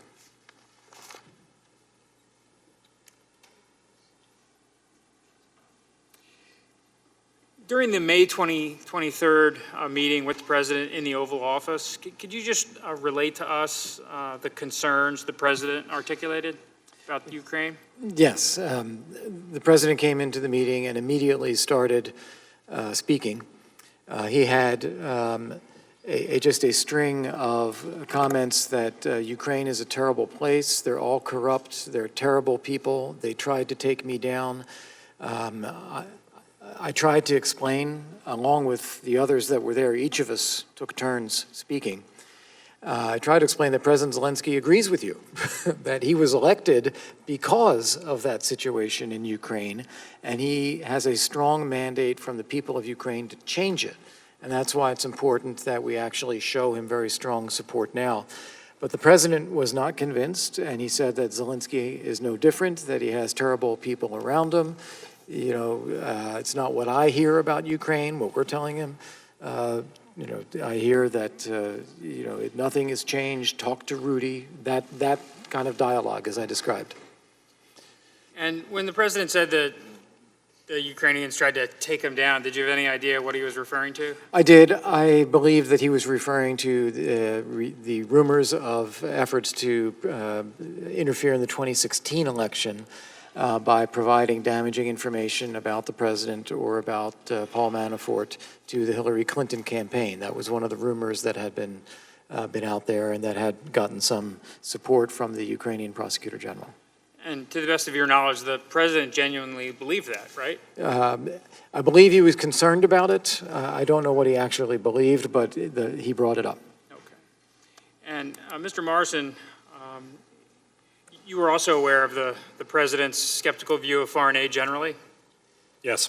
and that there was an initiative that he was looking at foreign aid pretty broadly Yes. and trying to scrutinize to make sure the U.S. taxpayers were getting their money's worth? Yes. And the president was also interested, was he not, in better understanding opportunities for increased burden sharing among the Europeans? Yes. And what can you tell us about that? The president was concerned that the United States seemed to bear the exclusive brunt of security assistance to Ukraine. He wanted to see the Europeans step up and contribute more security assistance. And was there any interagency activity, whether it be with the State Department or the Defense Department, and coordination by the National Security Council to look into that a little bit for the president? We were surveying the data to understand who was contributing what and sort of in what categories. And so the president's evinced concerns, the interagency tried to address them? Yes. And by late August, we just discussed with Ambassador Volker that a new Rada was seated. And did that give possibly some hope that President Zelensky would be able to push through some of these reforms? Yes. And did you hope during this time period, during this 55 days where the aid was paused, that potentially Zelensky would be able to demonstrate his bona fides and would subsequently be able to get the president to lift the aid? Yes.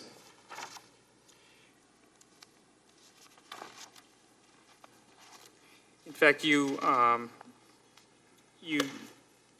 traveled with Ambassador Bolton to the Ukraine right around Labor Day weekend, correct? Yes. And you met with President Zelensky on, I believe it was August 29th? Ambassador Bolton had a meeting with President Zelensky, and I staffed that meeting. And that's right around the time when the Rada had met and they had started to push through their reforms? As I recall, the date of the meeting between Ambassador Bolton and President Zelensky was actually the first day of the new Rada. And some of these reforms included naming a new prosecutor general. A new prosecutor general, a brand new cabinet, yes. And they pushed through some legislation that eliminated immunity for Rada members. Yes, eliminating a parliamentary immunity. And I believe you provided some color into this experience, this meeting, and you said that the Ukrainians had been up all night working on some of these legislative initiatives. Yes, the Ukrainians with whom we met were, by all appearances, exhausted from the pace of activity. And was Ambassador Bolton encouraged by the activity? Yes, he was. And was the meeting altogether favorable? Quite. And at that point in time, after the meeting, Ambassador Bolton, did he head off to Warsaw with the vice president, or did he just, I know you went to Warsaw. Well, we had a few stops between Ukraine and Poland, but yes, Ambassador Bolton proceeded to Warsaw, where we were expecting to ensure everything was staged properly for the president's arrival. And did you have an opportunity to brief the vice president on? I did not. Did Ambassador Bolton? He did. And what do you remember from what Ambassador Bolton shared with the vice president about the Zelensky meeting? So I was not there. The The issue I remember most starkly was Ambassador Bolton was quite annoyed that Ambassador Sondland crashed the pre-brief. Okay. But the ambassador had everything he needed to ensure that either the president or the vice president were well prepared. But did you brief Ambassador Bolton before he had an opportunity to meet with the vice president? I didn't need to. Ambassador Bolton was there. Okay. But as far as you know, Ambassador Bolton communicated to the vice president that the goings-on in Ukraine were positive That's my understanding. with President Zelensky. And at this time, Ambassador Bolton was advocating for the lifting of the aid. He had been for some time, yes. And did you participate in the Warsaw meetings? We had a reduced schedule from what had been arranged for the president for the vice president. But the vice president met with President Duda of Poland, and he met with President Zelensky, and I participated in both meetings. And what do you remember from the meeting with President Zelensky? It seemed very positive, very And cordial. what was the message? I mean, President Zelensky, he raised the issue of the aid, correct? Yes.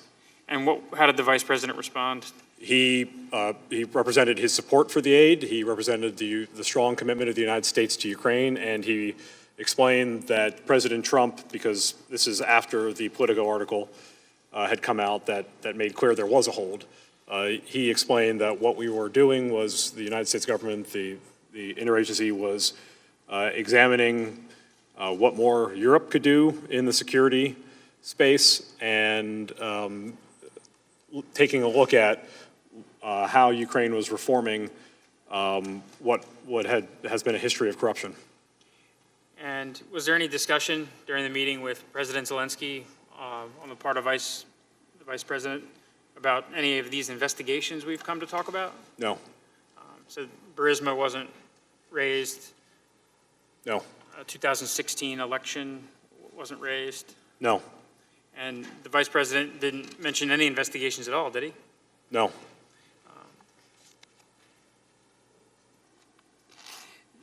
You mentioned the August 28th Politico article. Was that the first time that you believe the Ukrainians may have had a real sense that the aid was on hold? Yes. So from the 55-day period spanning July 18th through September 11th, it didn't really become public until August 28th? That's correct. Ambassador Taylor and I had a number of phone calls where we, in fact, talked about, do the Ukrainians know yet? Because we both felt very strongly it was important that we ensure that the president was able to make the decision to release the aid before the Ukrainians ever found out about it. Okay. And Ambassador Volker, is that also your recollection, Yes, it is.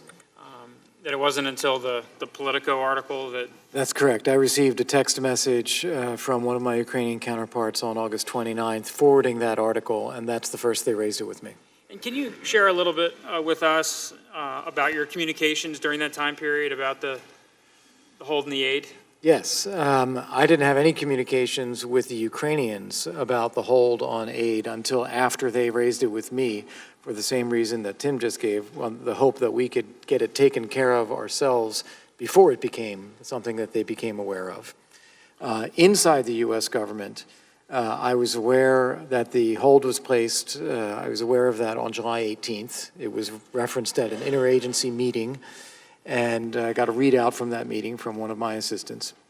I then immediately spoke with several people in the administration to object. I thought that this was a bad decision or a bad hold, maybe not a decision, but a process. And I wanted to make sure that all the arguments were marshaled to get it lifted. And so I spoke with the Pentagon, with Laura Cooper. I spoke with Assistant Secretary of Parliamentary Affairs at the State Department, who is going to represent the State Department at the next higher level meeting. I believe I spoke with officials in the European Bureau, with the National Security Council staff. So I was actively trying to convey that this needed to be lifted. And I wanted them to be able to use my name in doing so because I felt that the best prospect for positioning ourselves for negotiations with Russia is the strongest defense capability for Ukraine. And during this time period, did you come to believe that any of these investigations were part of the holdup in the aid? No, I did not. Backtracking just a little bit, on July 3rd, you met in Tirana with President Zelensky, and there's been some Ambassador Taylor and Mr. Kent provided some testimony that they had some apprehension that part of this irregular channel that Ambassador Taylor referenced would rear its head in Toronto. I'm just wondering if you can tell us whether that in fact happened. Yes, thank you. I can only tell you what I know. There may have been other conversations or other things, but I know that we had a conversation, Bill Taylor and I believe Gordon Sondland and I, around the 28th of June, that later connected to a conversation with President Zelensky, although I may not have been part of the latter. That being said, I was convinced after that conversation we had gotten nowhere. We had our White House briefing of President Trump on May 23rd. He signed a letter inviting President Zelensky to the White House on May 29th. And for several weeks, we were just temporizing with the Ukrainians, saying, well, we're working on it. It's a scheduling issue. We'll get there. Don't worry. And I told Bill and Gordon that I was going to see President Zelensky in Toronto. And I feel an obligation to tell him the truth, that we have a problem here. We're not getting a date scheduled. Here's what I think the problem is. It's the negative information flow from Mayor Giuliani. And that he would, that I would advise him that he should call President Trump personally, because he needed to renew that personal relationship and be able to convey to President Trump that he was serious about fighting corruption, investigating things that happened in the past, and so forth. So I did all of that with President Zelensky in a pull-aside after our formal bilateral meeting. Okay. And during that meeting in Toronto, or the series of meetings, there was no discussion of preconditions, investigations of anything of that sort? No. And you were there with Mr. Kent? Yes, I believe so. And did you ever have any discussions with him about preconditions or investigations? Not at that time. I think later on these things came up about when we were talking about a statement, whether there were investigations. But I believe at this time in Toronto, it was really more referring to investigations generically, that is how you go about fighting corruption, and that President Zelensky should reaffirm his commitment to President Trump in a direct phone call. Okay. And at any point in time, had Mr. Kent raised any concerns to you about any of this? Not at that time. Next event I want to cover is the July 10th meeting in Ambassador Bolton's office. We talked a little bit about this morning. I don't know if you caught the coverage, but there was a testimony that at some point Ambassador Sondland mentioned investigations, and reportedly the meeting ended abruptly. What can you tell us about that fact? Thank you. Let me answer that question first. I'd like to come back to your prior question for a second, too, if I may. But on the July 10th meeting, this was a meeting that we had arranged between Alex Daniliuk, who is the head of the National Security and Defense Council, and National Security Advisor Bolton. Attending the meeting was also Secretary Perry, Ambassador Sondland, myself, I believe Fiona Hill, and also Andrei Yermak. The purpose was really a counterpart visit. I thought that this would be the best opportunity. It was the first high-level meeting that we were having in Washington with a senior U.S. official, Ambassador Bolton, after President Zelensky's inauguration. I thought it would be a great opportunity for the Ukrainians to make their case. They are the new team in town, real deal about fighting corruption. I was rather disappointed with the meeting as it transpired. It struck me as down in the weeds, talking about reform of national security structures in Ukraine and legislation that they were working on, and not the big picture and not the bilateral relationship. So I was a bit disappointed by that. At the end of the meeting, I do recall having seen some of the other testimony. I believe Ambassador Sondland did raise the point of investigations in a generic way. This was after the meeting was already wrapping up, and I think all of us thought it was inappropriate, and the conversation did not pick up from there. The meeting was over. We all went outside, and we had a picture taken in front of the White House. And then all of us, except Ambassador Bolton, went down to the wardroom to talk through follow-up about how do we follow up on this meeting to keep the momentum in the relationship. And I think we broke up into several small groups. I remember having a conversation with Secretary Perry and one of his assistants about energy reform as part of that. I don't recall other conversations following up on investigations or Burisma. And to the best of your knowledge, there certainly was no precondition discussed, right? No. Again, the issue of the security assistance was one where I thought that this was really related to a general negative view about Ukraine. There was nothing specific ever communicated to me about it or the reasons why it was held, and we certainly didn't want to talk about it with the Ukrainians. We wanted to fix it. Okay. And then a couple weeks later, the July 25th call happened, and you were headed to Ukraine during that time period? Yes, I was actually already on my way to Ukraine, I think 2 days prior to that.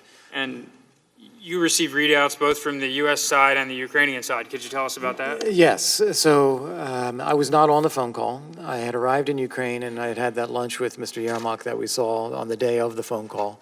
I had been pushing for the phone call because I thought it was important to renew the personal connection between the two leaders and to congratulate President Zelensky on the parliamentary election.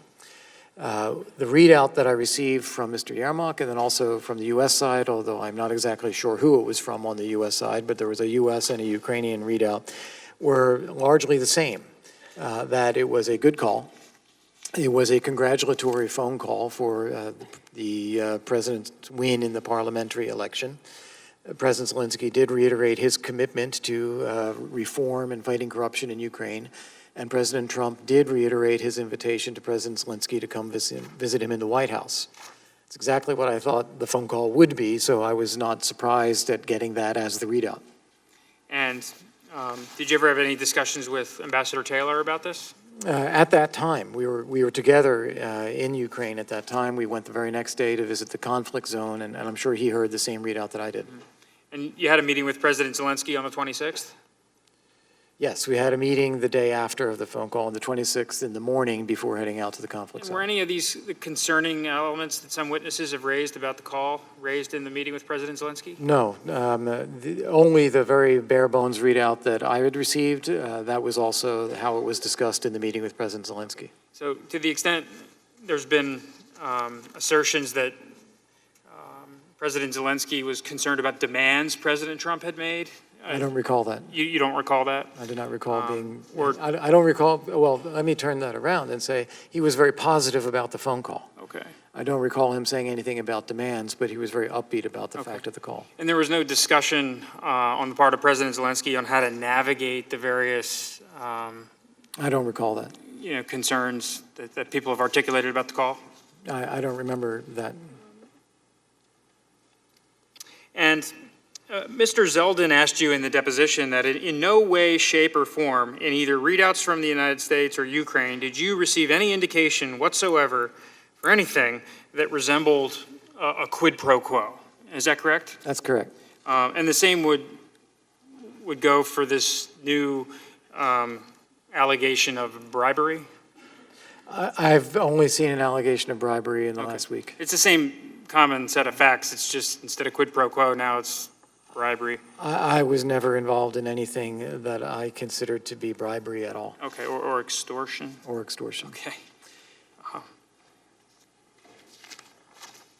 Mr. Castor, may I address two specific points? Of course. One is I'm reminded that the meeting with Ambassador Bolton and Mr. Daniliuk took place on July 10th, Yes. and I did not become aware of the hold on security assistance until July 18th. Right, So okay. that is another reason why that did not come up. Okay. And at that point in time, you didn't know that the potential pause in the security assistance was brewing? I did not. No, I heard about it for the first time on the 18th of Okay. July. May I make a second observation as well? Absolutely. I do remember having seen some of the testimony of Mr. Kent, a conversation in which he had asked me about the conspiracy theories that were out there in Ukraine. I don't remember what the date of this conversation was. And my view was, well, if there are things like that, then why not investigate them? I don't believe that there's anything to them. If there is, 2016 election interference is what I was thinking of. We would want to know about that, but I didn't really believe there's anything there to begin with. You testified in your deposition to the extent the Ukrainians were going to investigate other Ukrainians for wrongdoing, that was perfectly appropriate in your mind? Correct. That has been U.S. policy for years. So if certain Ukrainians involved with the Burisma company, Well, that I think is the only plausible thing to look at there. As I said, I don't find it plausible or credible that Vice President Biden would have been influenced in his duties, but whether individual Ukrainians in the society that we know Ukraine has been for decades were trying to act in a corrupt way or to buy influence, that's plausible. Right. Deputy Assistant Secretary Kent last Wednesday told us about, there was an investigation into Burisma trying to recoup millions of taxpayer dollars, and the Ukrainians were pursuing an investigation. There was a bribe paid. Were you tracking that? I was aware of those kinds of things. I couldn't give you those kinds of details. I just know that there was a reputation around the company. Okay. And subsequent to those facts and the bribe being paid, the Burisma company wanted to improve their image and added some folks to their board, including the president of Poland, including Hunter Biden. Are you familiar with that? That's what I understand. And to the extent the Ukrainians, the folks affiliated with Burisma, wanted to hire those people for their board for protection purposes so they could continue to engage in misdeeds, if that was a fact worth investigating, you certainly would be supportive of Ukrainians trying to get to the bottom of that, correct? Well, I can't speculate as to any of the specifics of what was motivating Burisma or not. Ukrainian government authorities investigating possible corruption by Ukrainian citizens is a perfectly appropriate thing for them to do. Mr. Morrison, I want to turn our attention back to the July 25th call. You were in the room. Did anything concern you on the call? No. And after the call ended, you, like Colonel Vindman, one of your next steps was to engage the NSC lawyers. And your reasons for doing that were slightly different than Colonel Vindman's. And you articulated three concerns. And do you want to share them with us, or would you rather I do it? So I think I articulated two concerns. If I'm forgetting one, please remind me. But the two concerns I had were, one, I did not see representatives of NSC Legal on the call. And so I wanted to make sure that the legal advisor and his deputy were aware of the call. And I was also concerned about taking steps to protect the MEMCON, limit its disclosure for fear of the consequences of it leaking. And you were concerned about it leaking because you were worried about how it would play out in Washington's polarized political environment, correct? Yes. And you were also worried how that would lead to the bipartisan support here in Congress towards Ukraine, right? Yes. And you were also concerned that it might affect the Ukrainians' perception negatively. Yes. And in fact, all three of those things have played out, haven't they? Yes. You didn't ask the lawyers to put it on the code word system, correct? I want to be precise about the lexicon here. I did not ask for it to be moved to a compartmented system. Okay. You just wanted the transcript to be controlled. I wanted access to be restricted. Okay. And when you learned that the transcript had been stored on the compartmented server, you believe that was a mistake, correct? Well, it was represented to me that it was a mistake. I was trying to pull up that MEMCON because we were in the process of pulling together Ambassador Bolton's materials and the President's materials for what was a planned bilat between POTUS and President Zelensky. And when I went to do that, I could not pull up the package in our system, and I did not understand why. I spoke with the NSC Executive Secretariat staff, asked them why, and they did their research, and they informed me it had been moved to the higher classification system at the direction of John Eisenberg, whom I then asked why. I mean, if that was the judgment he made, that's not necessarily mine to question, but I didn't understand it. And he essentially told me I gave no such direction. He did his own inquiry, and he represented back to me that his understanding was that it was a kind of administrative error, that when he also gave direction to restrict access, the Executive Secretariat staff understood that as an apprehension that there was something in the content of the MEMCON that could not exist on the lower classification system. So to the best of your knowledge, there's no malicious intent in moving the transcript to the compartmented server? Correct. And to your knowledge, anybody on the NSC staff that needed access to the transcript for their official duties always was able to access it, correct? People that had a need to know and a need to access it? Once it was moved to the compartmented system? Yeah. Yes. Okay. The MEMCON of the July 25th call was, in your experience, prepared normally? Yes. That there isn't an exact transcription of what's said on the call, correct? Correct. That there's note takers in the situation room, and then they prepare a draft and it's circulated among relevant parties? Essentially, yes. And you had responsibility for coordinating any edits? Yes, we look at the shorthand, we'll call it a transcript, but the memorandum of conversation, and we ensure that transcription is as close to accurate as possible given our requirements under the Presidential Records Act. Okay. And Colonel Vindman testified that he thought it was very accurate. Did you as well? I viewed it as complete and accurate. Okay. Colonel Vindman did articulate that he had a couple edits. He wanted Burisma inserted. I think it was on page 3 or 4, in place of the company in one of the sections where President Zelensky was talking. Are you aware of that edit request? I understand that he said in either this proceeding or the deposition that he wanted that request, yes. Okay. At the time, did you understand that he had asked for that? I don't recall that. It was my practice, if I believed an edit accurately represented the call, I would accept it. If I didn't hear it in the call, if it didn't exist in my notes, I wouldn't have made the edit. Okay. Yeah, he just, on page 4, he wanted to swap out the word company for Burisma.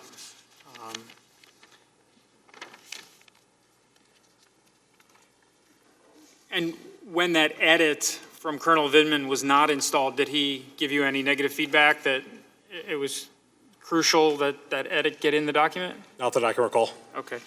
Did he ever raise any concerns to you about the accuracy of the transcript? Not that I can recall. Did he ever raise any concerns to you generally about the call? When we were discussing the track changes version of the MEMCON, I believe he had some concerns about the call. I believe we both agreed we wanted that more full-throated embrace of President Zelensky and his reform agenda, and we didn't get it. Okay.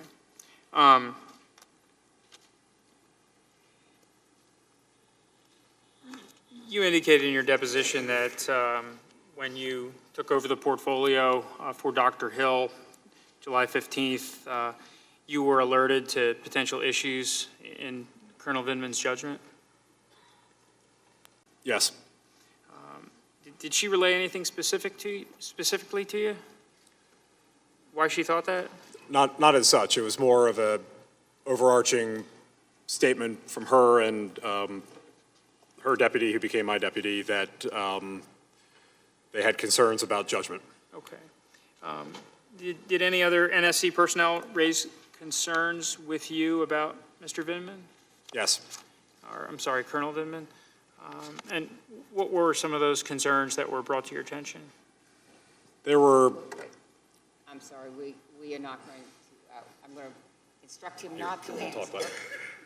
I'm going to instruct him not to answer because I think that it's beyond the scope of what you're asking for. These concerns, Mr. Castor, predated any involvement with Ukrainian sector assistance. Well, during the deposition, I asked you, Mr. Morrison, whether others raised the concern that Colonel Vindman may have leaked information. You did ask that, yes. Yeah, and your answer was? Others had represented that, yes. Okay. And I asked you whether you were concerned Colonel Vindman did not keep you in the loop at all times with his official duties? Yes. And in fact, when he went to the National Security Council lawyers following the July 25th call, he did not first come to you, is that correct? Correct. And you were his supervisor in the chain of command, correct? Correct. And in hindsight, did you wish that he had come to you first before going to the lawyers? Yes. And why is that? One, if he had concerns about something, about the content of the call, that's something I would have expected to have been notified of. I also think just as a matter of practice, since we both went to the lawyers, we didn't necessarily both need to, and economy of effort may have prevailed. Okay. At any point subsequently, did he become frustrated that he felt cut out of some of the Ukraine portfolio? Yes. And what was the nature of his concerns?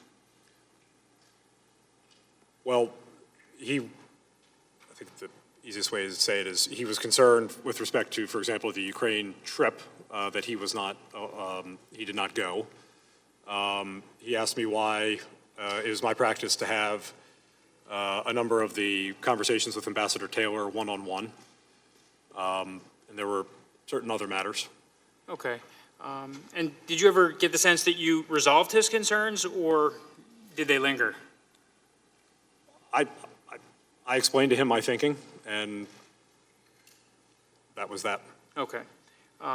Before my time expires, Ambassador Volker, I want to turn quickly to the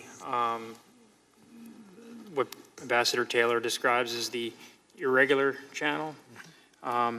He was a participant with you and Ambassador Sondland, hundreds of text messages, correct? Correct. And so, did he ever raise concerns about what was going on during the time period of the early August time period? Only as you saw reflected in the text messages themselves, where he said, is this now a linkage, or are we doing this? He had a concern about, just in general, Rudy Giuliani, which I think a lot of us had, but the issue is what do you do about it, about the role that he's playing. And as you note, we were in frequent contact, near daily contact throughout this entire period. And so, did he ever engage you in a one-on-one telephone call to articulate his concerns? We were on many one-on-one telephone calls. He did not raise those concerns that way, no. Okay. And this, you're a experienced diplomat at one point in time, Senate confirmed. Ambassador Sondland is the ambassador to the European Union. Secretary Perry is the Secretary of Energy. Certainly not, it doesn't sound like an irregular bunch. Did he ever articulate to you that he thought the three of you working on Ukraine policy was a problem? No, he did not. And were you surprised during his testimony when he came in for the deposition, when he sort of established these two tracks, that one was a regular channel that he was in charge of and the other was a Yes, irregular? I don't agree with his characterization of that, because I had been in my role for a couple of years. I had been the lead on U.S.-Ukraine negotiations and negotiating with Russia and the interagency work and the work with our allies. And we have a Secretary of Energy who is a cabinet official.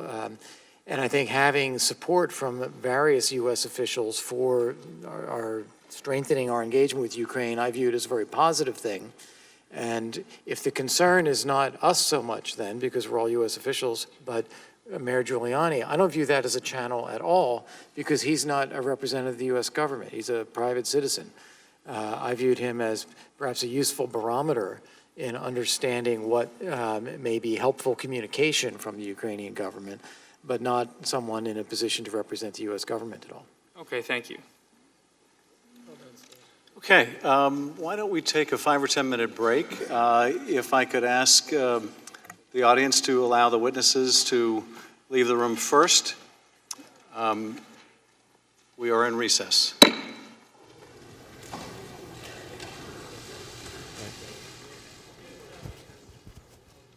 All right, well, welcome back to our Times Square studio. I'm Michael Moynihan with Vice News Live coverage of the House impeachment hearings. They are over, I think, for the evening. It's like a Wagner opera or a Castro speech. They go on all day. And to my right, Camille Foster from the greatest podcast, The Fifth Column, and Olivia Nuzzi from New York Magazine. Guys, that was better testimony, a more interesting testimony. I liked at the beginning when Kurt Volker says, "I've learned many things," which is how his explanation of why his testimony has changed. So he's learned many things. Olivia, where do you see us after this testimony? I don't know that I really think it changes that much. I think we were expecting fireworks. It wasn't quite as dramatic as I think you had hoped before they came on, although you were